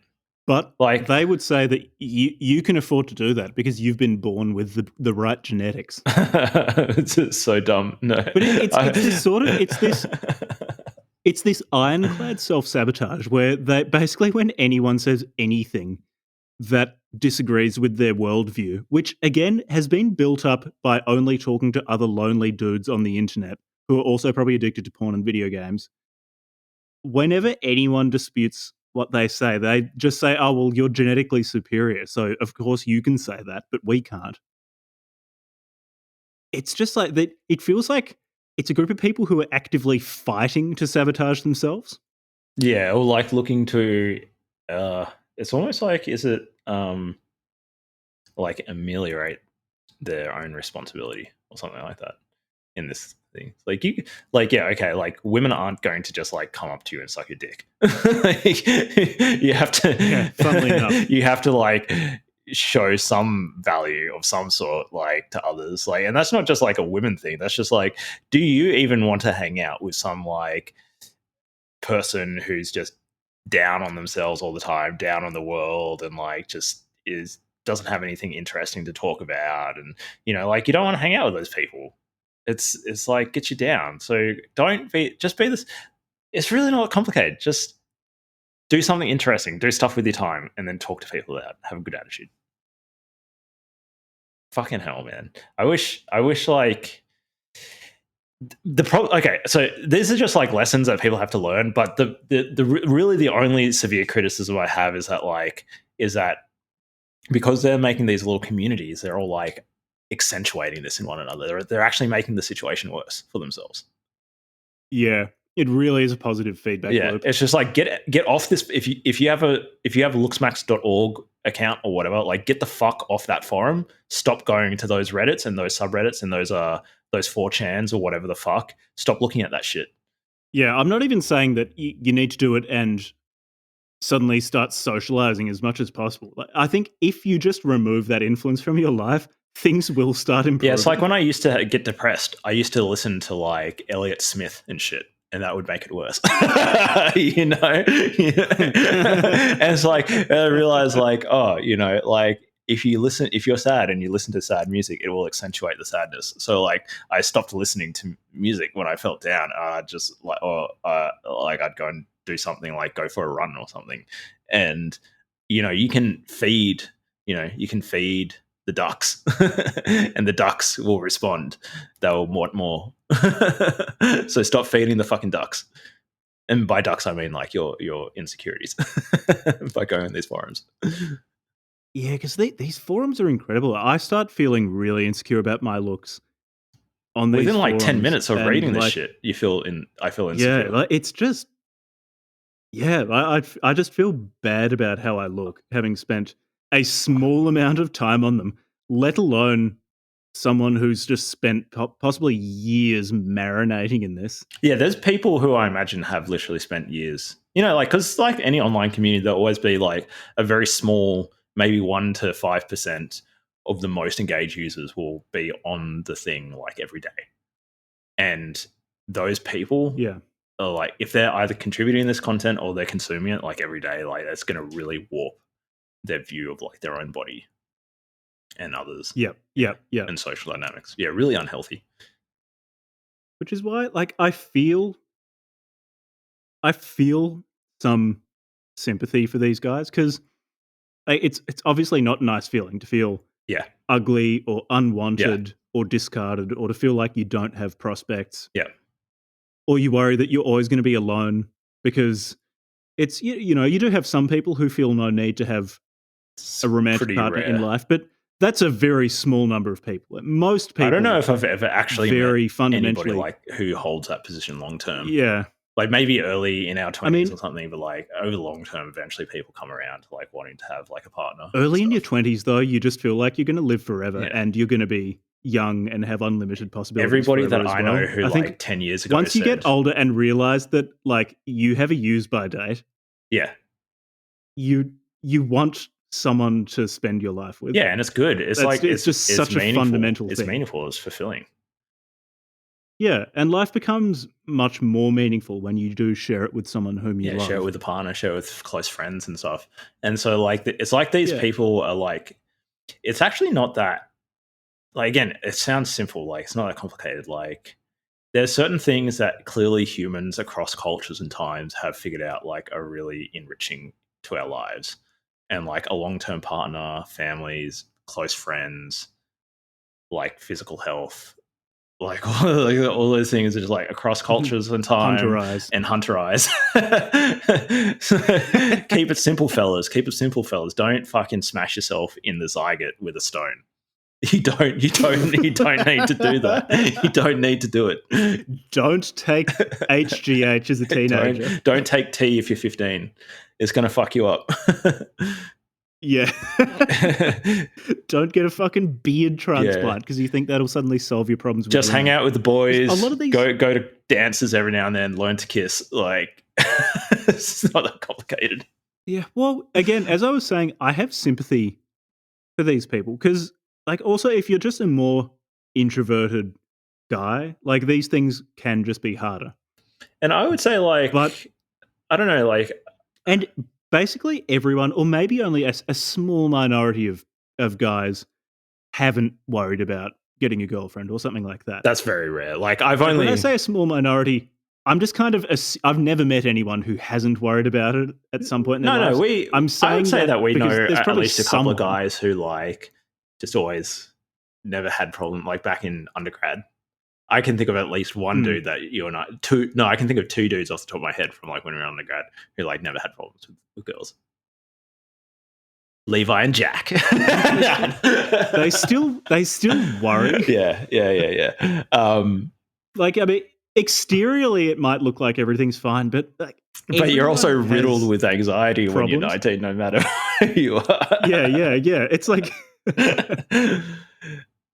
so I'm sympathetic to that aspect. It just, where I start to get less sympathetic is when it's so obviously self-sabotaging.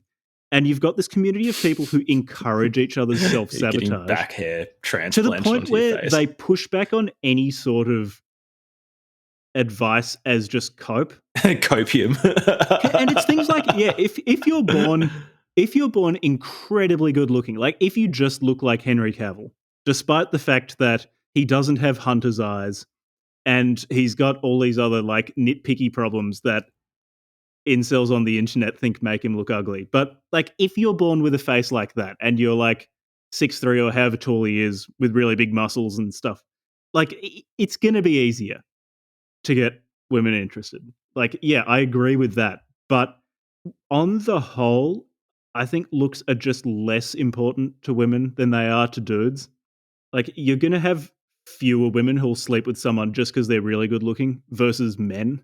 Yeah, and you got to also take into account, like most women, and like a lot of women, especially if they're in their 20s and 30s and they're not just like really unattractive, like most women, like getting laid is not really a problem. Like women are more tend to like. It's much easier. Actually, they tend to more be concerned about their safety, like their and that's emotional, exactly what I was about to say. and physical safety. So if you're not a fucking psycho, then yeah, good. Like that's a good place to start. So okay, if you're on looksmaxxer.org, you're failing the not a psycho test. Mm-hmm.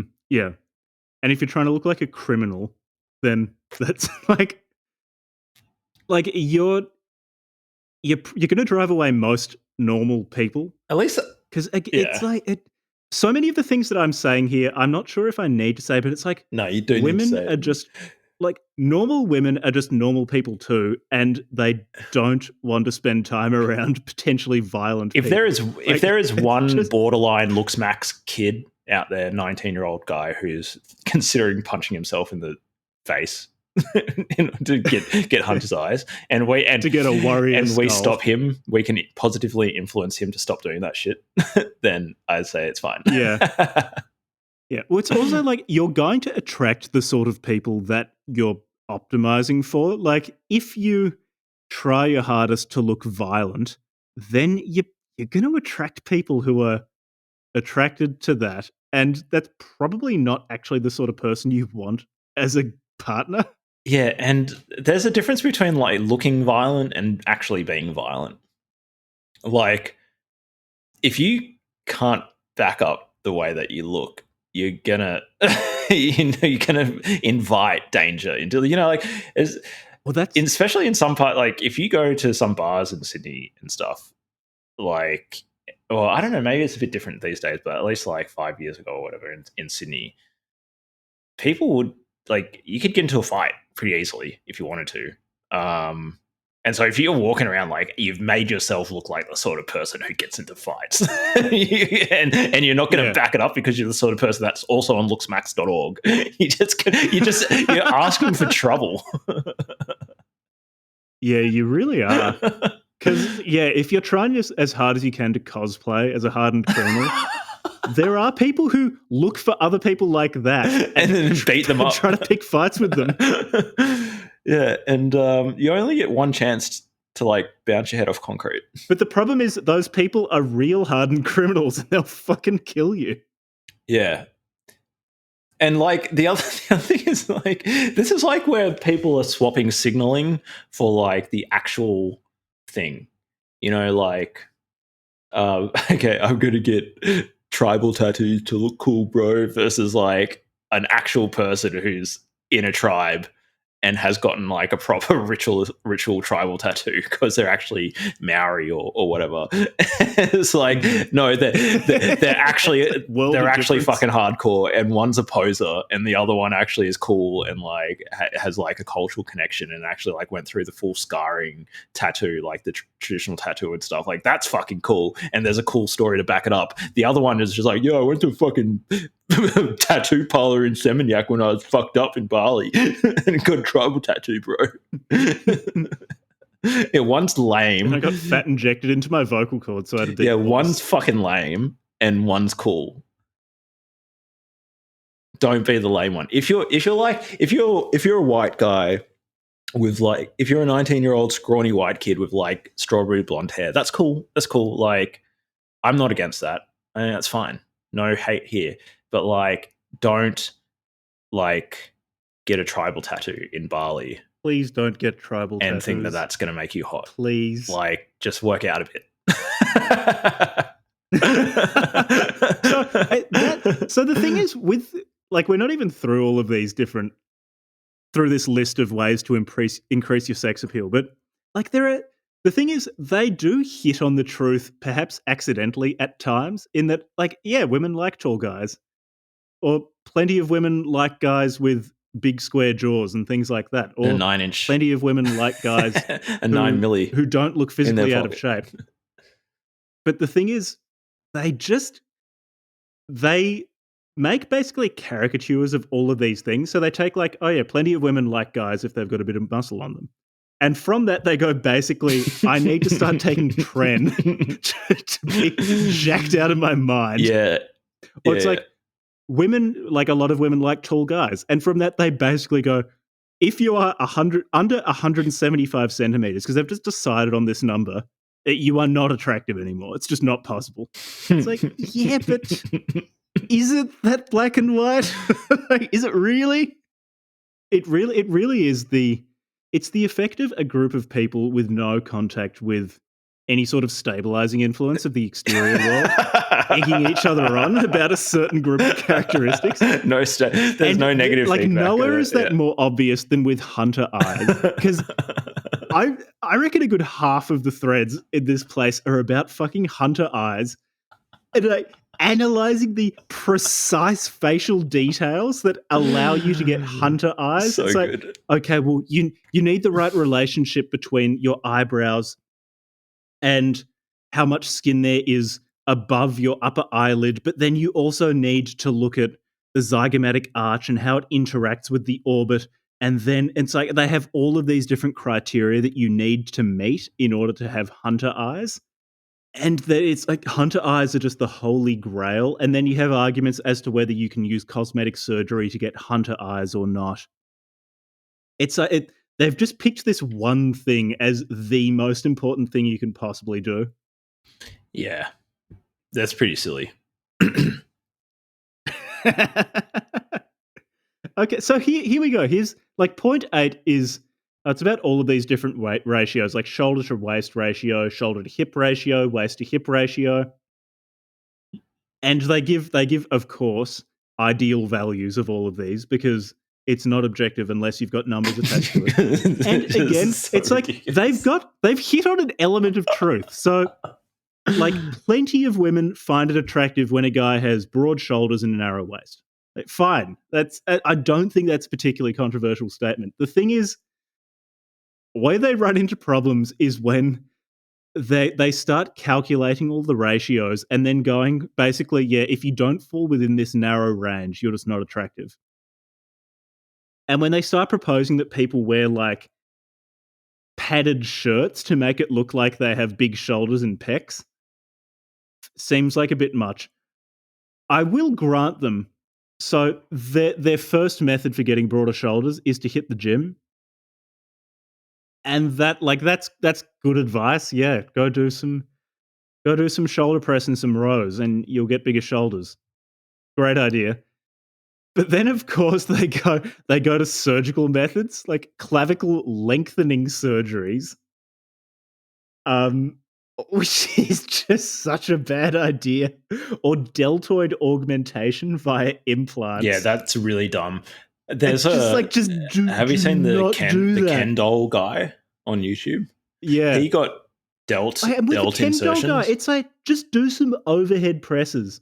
Do some overhead presses and deadlifts and you'll get, like, your shoulders will get bigger. Just don't be a fucking spud and get deltoid implants. Or like, even worse, inject any of that fucking garbage oil. Yeah, do synthol. Or like homemade Brazilian synthol. just palm oil, or whatever the fuck they were using. Yeah. Oh, and then okay, so now we get on to height. So of course, yeah, you've got to be tall. They've got a bunch of research papers talking about how average height is strongly associated not only with attractiveness to women, but to success later in life. They cite there are a bunch of studies talking about like the average height of CEOs and things like that, how they tend to be fairly tall. And again, it's like, it's important to some people, but it's not determinative in quite the same way. I guess that's probably going to be my criticism of almost everything on this site. It's like they will hit on some real things, but it's not this determinative, you do not pass the stat check kind of thing that they make it out to be. Yeah, and also ideal height, 6 foot to 6'5". Beyond 6'5" is good as long as you don't have a subhuman face or twig-like frame. Subhuman face, just such a revolt. The way they speak about it, like, no wonder they're so self-conscious. Like, they don't even say just like, oh, if you don't have an attractive face. They say subhuman. You're subhuman. Oh yeah, and that's fairly common because a lot of them also have usernames like subhuman curry cell because they also have this idea that if you're Indian, they call Indians curry cells, like curry incel. If you're Indian, you just can't get women because women don't find Indians attractive. I think they've also got like that Asian people are extremely unattractive and women won't have sex with them, which explains why there are so few people in East Asia. While those countries there have such small populations. Why their populations are crashing. Just no one will they have have sex this with amazing Asian population crash in Southeast Asia. One of the things like they have here, like a video linked 7-foot tall anonymous spec ops guy at DC protest bullying and intimidating police, and he has a little comment underneath. It says, just read all the comments of women lusting after this man, mainly due to his great stature. And it's really interesting that like some of the pieces of evidence that this guy has used is like, look, or in other parts of the forum, like, look, there's women on this video or on this Twitter thread saying, oh, this guy's so hot. And it's like, yeah, like maybe online, like a throwaway comment, like a girl can write, oh, this guy's so hot on her fucking Instagram in like, it takes 5 seconds. She hasn't thought about it. And she's like, oh, this guy's hot. It's like, sure. That's not like a substantive, that person expressing like any further like preferences to like, okay, would I actually like to date this person? Like, it's just like, if I see a tiny little image on my phone of like an attractive person, I might quickly comment, oh, this person's hot. It's just like completely meaningless evidence. Yeah. So what about the Big 10? Big 10. Dot point number 10. This is atomic black pill. You will never see the world again after point 10. Yeah. It's the most important. I quote, dick size is one of the most brutal black pills of all time. You can have a PSL7 face, great physique and height, but if you have a micro penis, it's over. So, guys, fellas. So I think, like, if you've got a really, really tiny dick, like actually a micro penis, not a looksmaxxer.org, if you're under 7 inches, you have a micro penis idea. Like, yeah, that might be a problem, but I really think penis size is a thing that dudes worry about a lot more than women. Like, yeah, you'll get some women who are just size queens, but on the whole, I think it's something that men worry about a lot more. Can I just he linked a PMC at NCBI NLMNIH.gov paper. Women's preferences for penis size, a new research method using selection among 3D models. This is the abstract for this fucking paper. Can you believe that? Like public funding went to this fucking research paper. This is such a waste of money. Quote, women's preferences for penis size may affect men's comfort with their own bodies and may have implications for sexual health. Studies of women's penis size preferences typically have relied on their abstract ratings or selecting amongst 2D flaccid images. This study, however, used haptic stimuli to allow assessment of women's size recall accuracy for the first time, as well as examine their preferences for erect penis sizes in different relationship contexts. Women, N equals 75, selected amongst 33 3D models. Women recalled model size accurately using this method, although they made more errors with respect to penis length than circumference. Women preferred a penis size slightly larger circumference and length for one time versus long term. And they said 6.4 inches length and 5 inches circumference versus 6.3 inches in length and 4.8 inches in circumference versus long-term sexual partners. These first estimates of erect penis size preferences using 3D models suggest women accurately recall size and prefer penises only slightly larger than average. Which is just not what is reported in the Looksmaxxer thing. Like in the Looksmax thing, they're basically saying it's like 7 inches plus is what women want. Whereas if you look at the kind of bullshit paper This is such a bullshit that they're paper. citing, it says what, like, if you actually ask women around you, like most of them, Jack, you're missing like, the average point. is fine. Jack, can you, like, did we really need a scientific paper using 3D models to tell us that women can accurately recall penis size?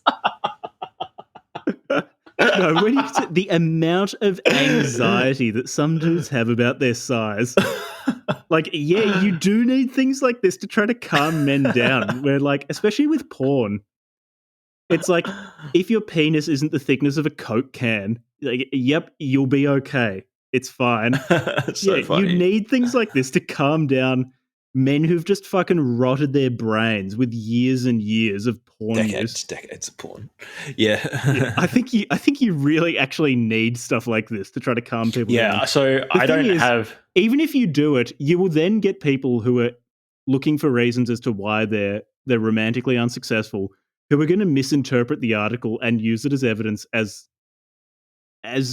something to back up their point that you need just a porn star sized dick, otherwise no one will date you. This is also such bullshit because they said women N equals 75. Like, this is they got 75 random women, presumably college age women on campus who probably all like that, all the big fucking BBC fucking like college basketball team players just getting blacked. Because it's so revolting. Could you imagine this like a category of porn? What's that? They've just verbed an ethnic group. You're now just saying you just got blacked. You're a white girl. Passive participant. You got blacked. That's just so gross. You got blacked. Porn on the whole is gross, and then specifically things that just play up people's racial anxieties are even grosser. Got blacked. It's no wonder so many people are so much more sexually uncomfortable today. It's like because we've just got shit like this poisoning our brains. I'm gonna say that to my girlfriend the next time we have sex. It's like, you just got blacked. That should be really she just walks out, doesn't come back. Oh man, it was so fucked up. Yeah, so all I can say is like I don't have a big dick, unfortunately. I wish I did, but I don't have a big dick. But one of my friends does have a big dick, and whilst he's got some funny stories about it, he's also got some other stories about it being like essentially, actually not that fun as well. Like it has its moments, it has its ups and its downs, and definitely like it has its moments. And definitely some of those moments can not be so fun. So like it's not all fucking rainbows and butterflies in the big dick world, right? Because you know what, you can also do a lot of damage if you've got a big swinging dick, horse cock. You got to be careful. I assume. I mean, I can't speak from first hand. With great power comes great responsibility.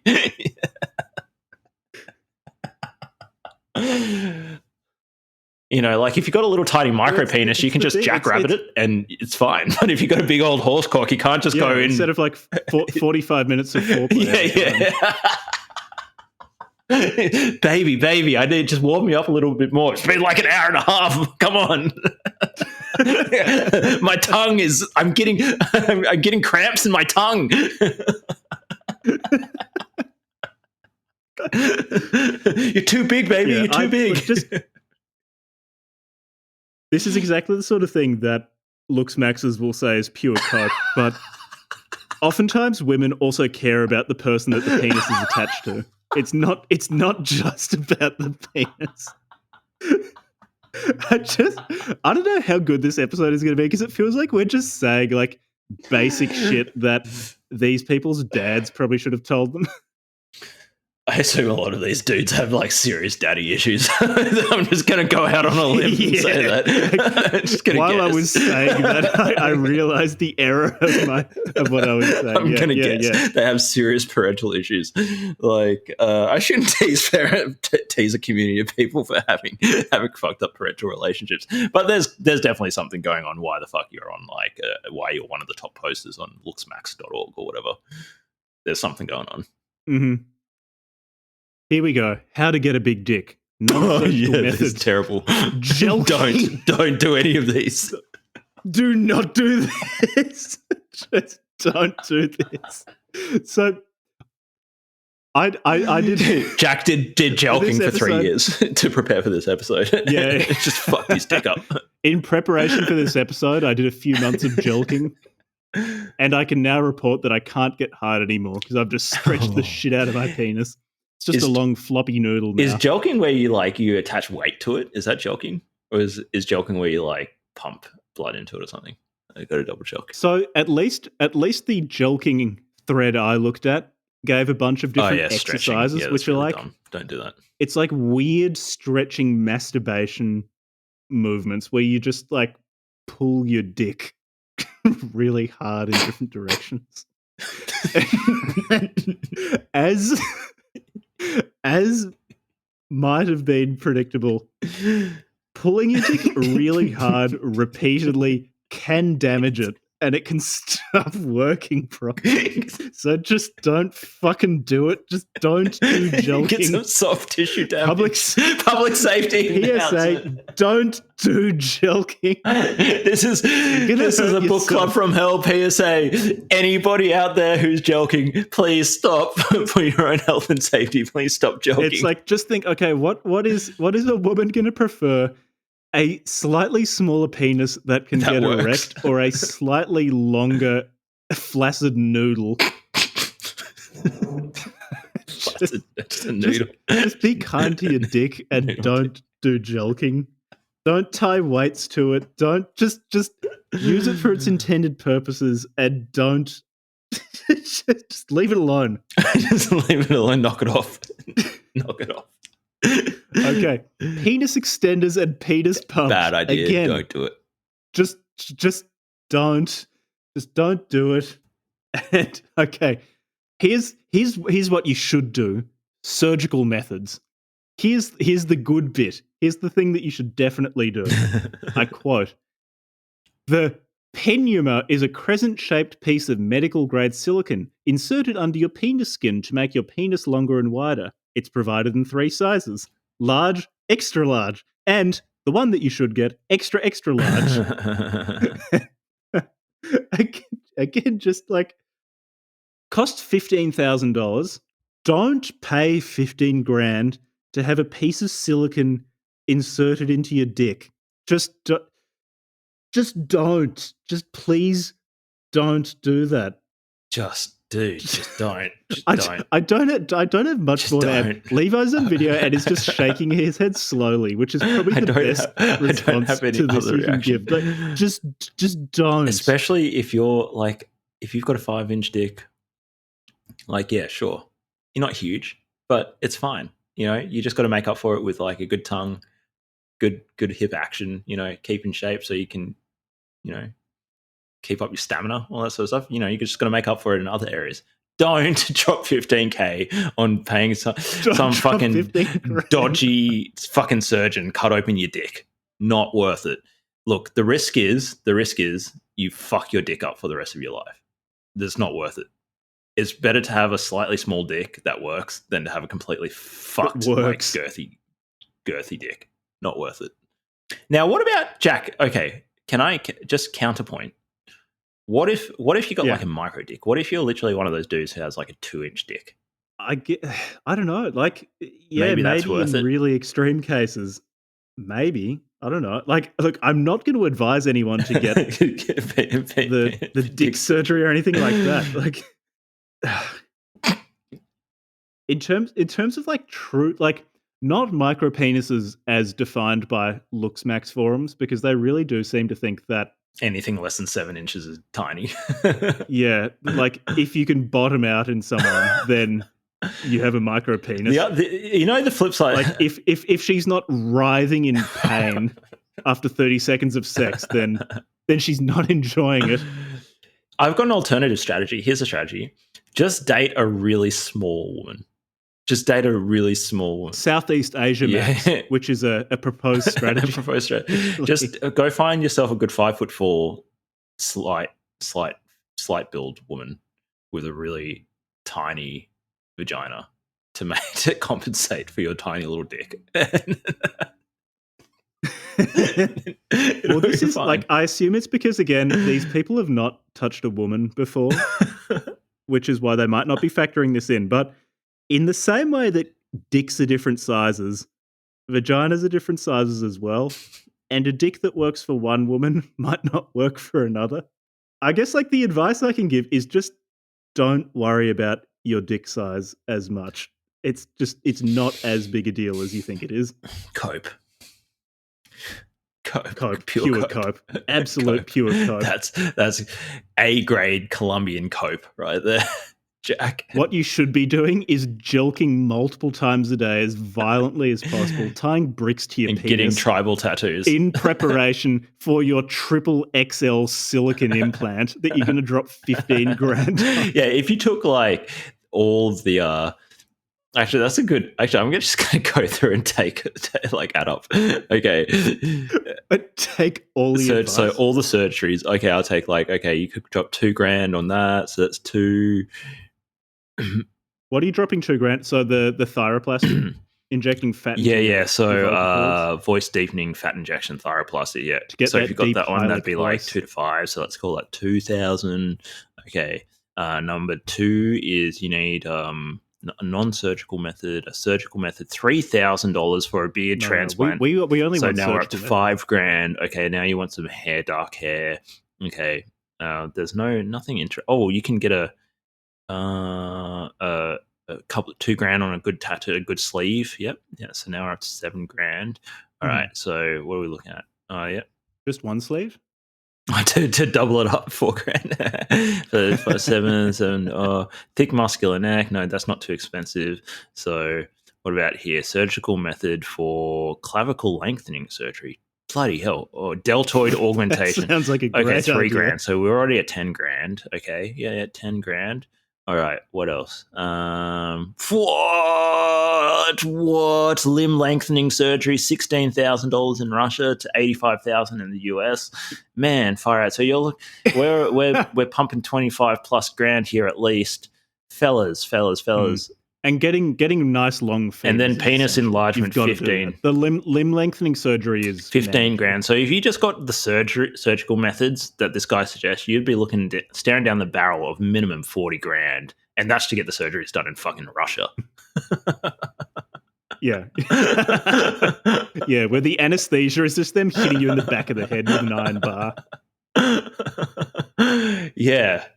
And I don't think this article talks about the other surgeries that they often propose for getting your face fixed up, because they've got all sorts of things that they'll recommend jaw implants, get a nice defined jawline, stuff for your cheekbones.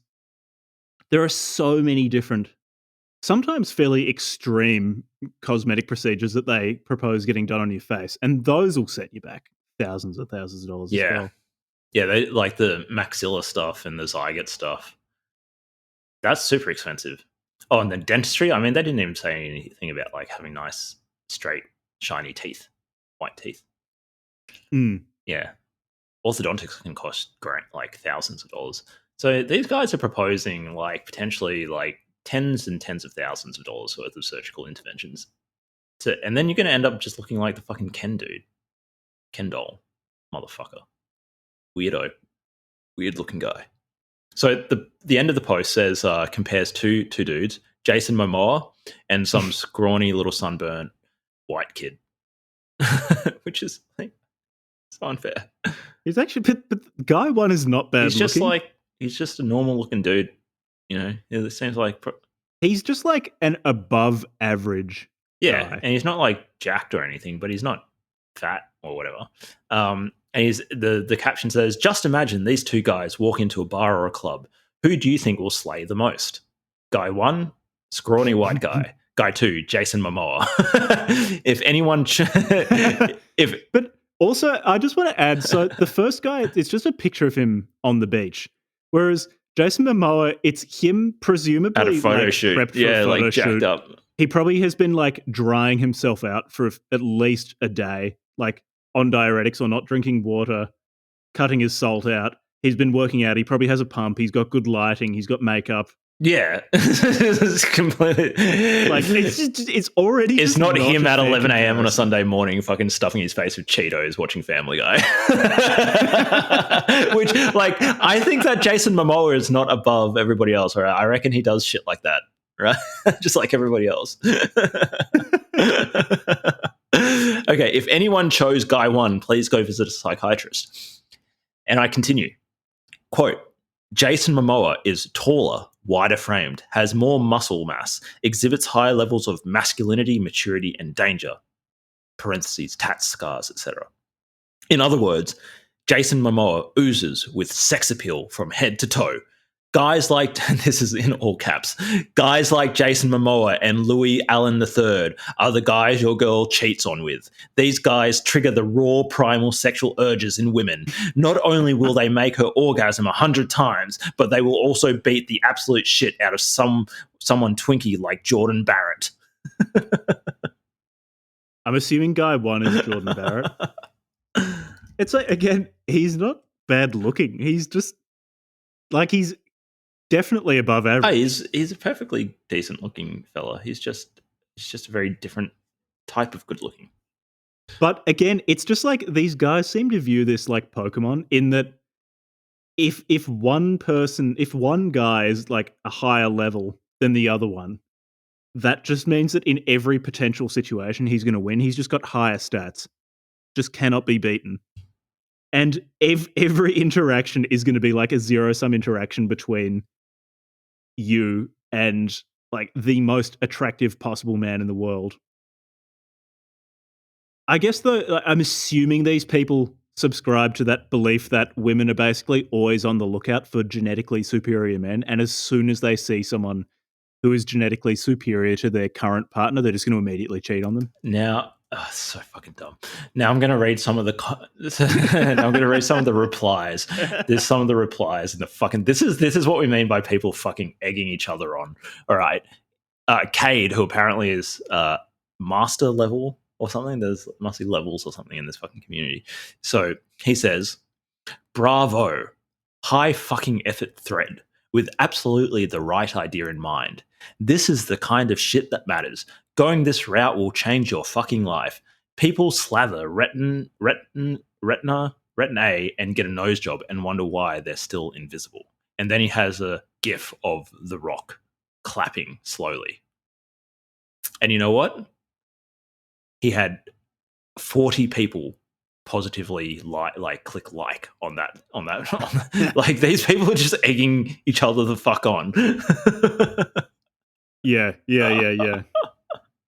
Like we can talk about other posts on this site, but they tend to be either these people analyzing how attractive, like what is almost always an attractive man is.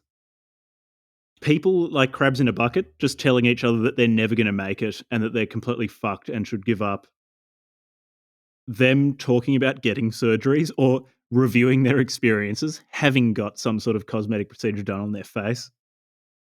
Every now and then someone will talk about bone smashing. Fortunately, that's niche, even on these boards. A lot of it is very samey.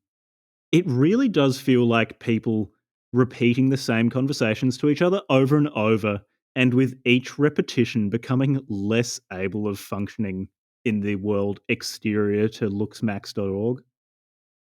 Yeah, this is the trash of the internet. Yeah, it's just such a toxic community. I can't imagine anyone on these boards is better off for being on these boards. All of these people would be so much better off if they don't have to do anything else. If they just stopped going on Looksmax forums. There's there's a thread called personality theory destroyed, and it's been tagged with black pill. There's like a black pill tag. Let's have a look at Okay, that. Let's have a look I'll at link that. you to it. Check this one out. Yeah, this one's quite disgusting. Oh no, I just Yeah, opened it up. Is this the one It's- by deleted member Yeah. 2227? So he says the conclusion of the studies above is no evidence that personality plays any role in sexual attraction. Sexy people are more funnier than unattractive ones. Females make attractive males think they're funny or good personality. Being unattractive is a death sentence. Non-perceived as a partner, no matter how great your personality is. Bullies and dark triad guys have more sex, but it's just because of physical dominance and attractive faces. In other words, basically genetic elite chads making genetic trash down. Attractive people with dark triad personality have more popularity. The same does not occur with unattractive ones, and their popularity will still be the same or lower. Being attractive will make you get safer, even behaving bad. Yeah. So one person says this graph is so legit, it's just like some dodgy regression. Personality score, because you can score personality. Look, they've reduced. This paper has apparently reduced. OkCupid has apparently reduced all of like the complexity of human sexual social relationships down to a 2D regression, like linear regression on 2D. It's got quote personality score and quote look score. Like, what's the units? What's the units, motherfucker? What do you mean personality score, you fucks? Well, the units are personality and looks. The units are personality points. The units are what is being measured. Like, again, your personality does matter. Even just from... I guess probably everyone listening to this knows at least one person who's just not good looking but does well with women because they're really funny or something, or just charismatic. I'm pretty sure everybody knows people like that. It does really help. Yeah, and even like Louis C.K. had a wife. Had a wife at some point. Like, you know, Yeah. And he's a weird looking, flabby, ginger, freckly, like funny looking dude. But he's just so funny and charismatic that he had I don't know, I assume he still has a wife. Maybe he's got, no, I'm pretty sure I've heard him tell divorce jokes. So, yeah, whatever. But it worked well enough for him to get a couple of kids, presumably. So there you go. Like, you can reproduce and still be like a flabby, pale person. Be a creep. I don't really have much more to add. Like, I think that was a good article because it kind of covered. They're pretty sane. It covered all the bases of like the different. And then a lot of it is like there was another funny article that was like thug maxing is like some black dude. Oh, I read about that. Yeah, specifically. So apparently black dudes, and I assume this means like African American men, not my type of weird racially like ambiguous kind of brown, kind of maybe European. What are you, fucking Levi? You look weird. You bloody mestizo bastard. Get out of here. Go on, get. Not my type of brown, but like black dudes in the US. Thug maxing apparently is a thing where you just lean into the stereotype. You just go, all right, I'm a Stanford educated CS graduate, but I'm just going to lean into looking like a thug. Just really play on that. At least, so I did read that article. At least a bunch of the people commenting on it were like, you are going to attract a very specific type of person with this, and do you want to attract the sort of person who is attracted to violent criminals? Yeah, man, that's so dumb. It's in terms of would I recommend this? No.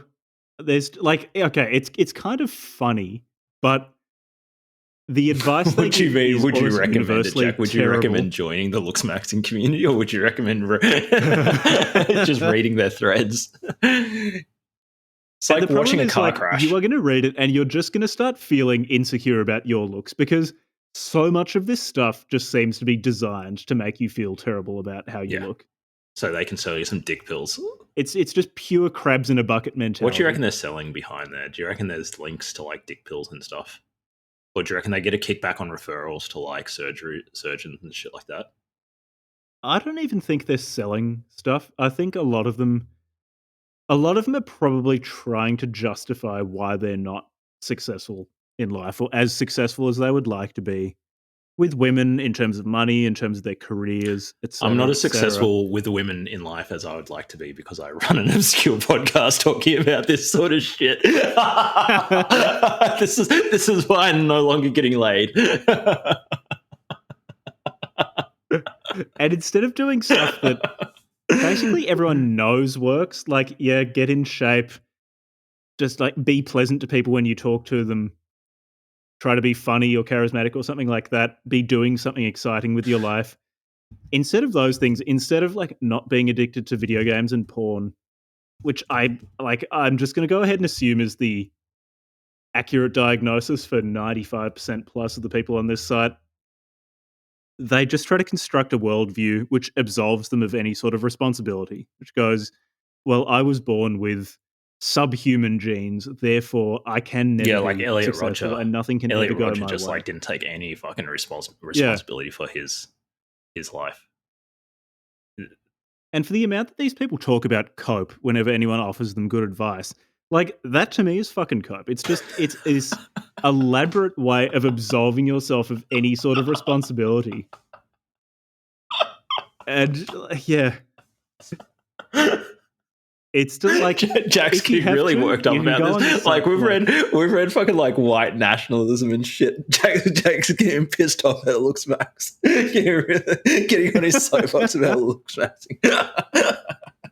Getting really passionate about this. Well, these fucking motherfuckers coping. It's just giving people such terrible advice, in large part to make the posters like feel better about their own lack of success. Yeah, because that's just something that shits me up the wall when people aren't happy with their lot in life, and instead of trying to improve themselves, they just go out of the way to fuck everybody else up. Yeah, it's pretty like self-destructive, but it's not just self-destructive. You're right. There's a lot of splash damage. You're taking other people down with you. Yeah, like trying to take other people out. Yeah, shit community. Stay away from it. I don't know what else to say. If any of them want to listen to the Book Club from Hell podcast, leave the Looksmax community and come join our community. It's much weirder and less. We're not gonna like tell you to hit yourself in the face with a hammer.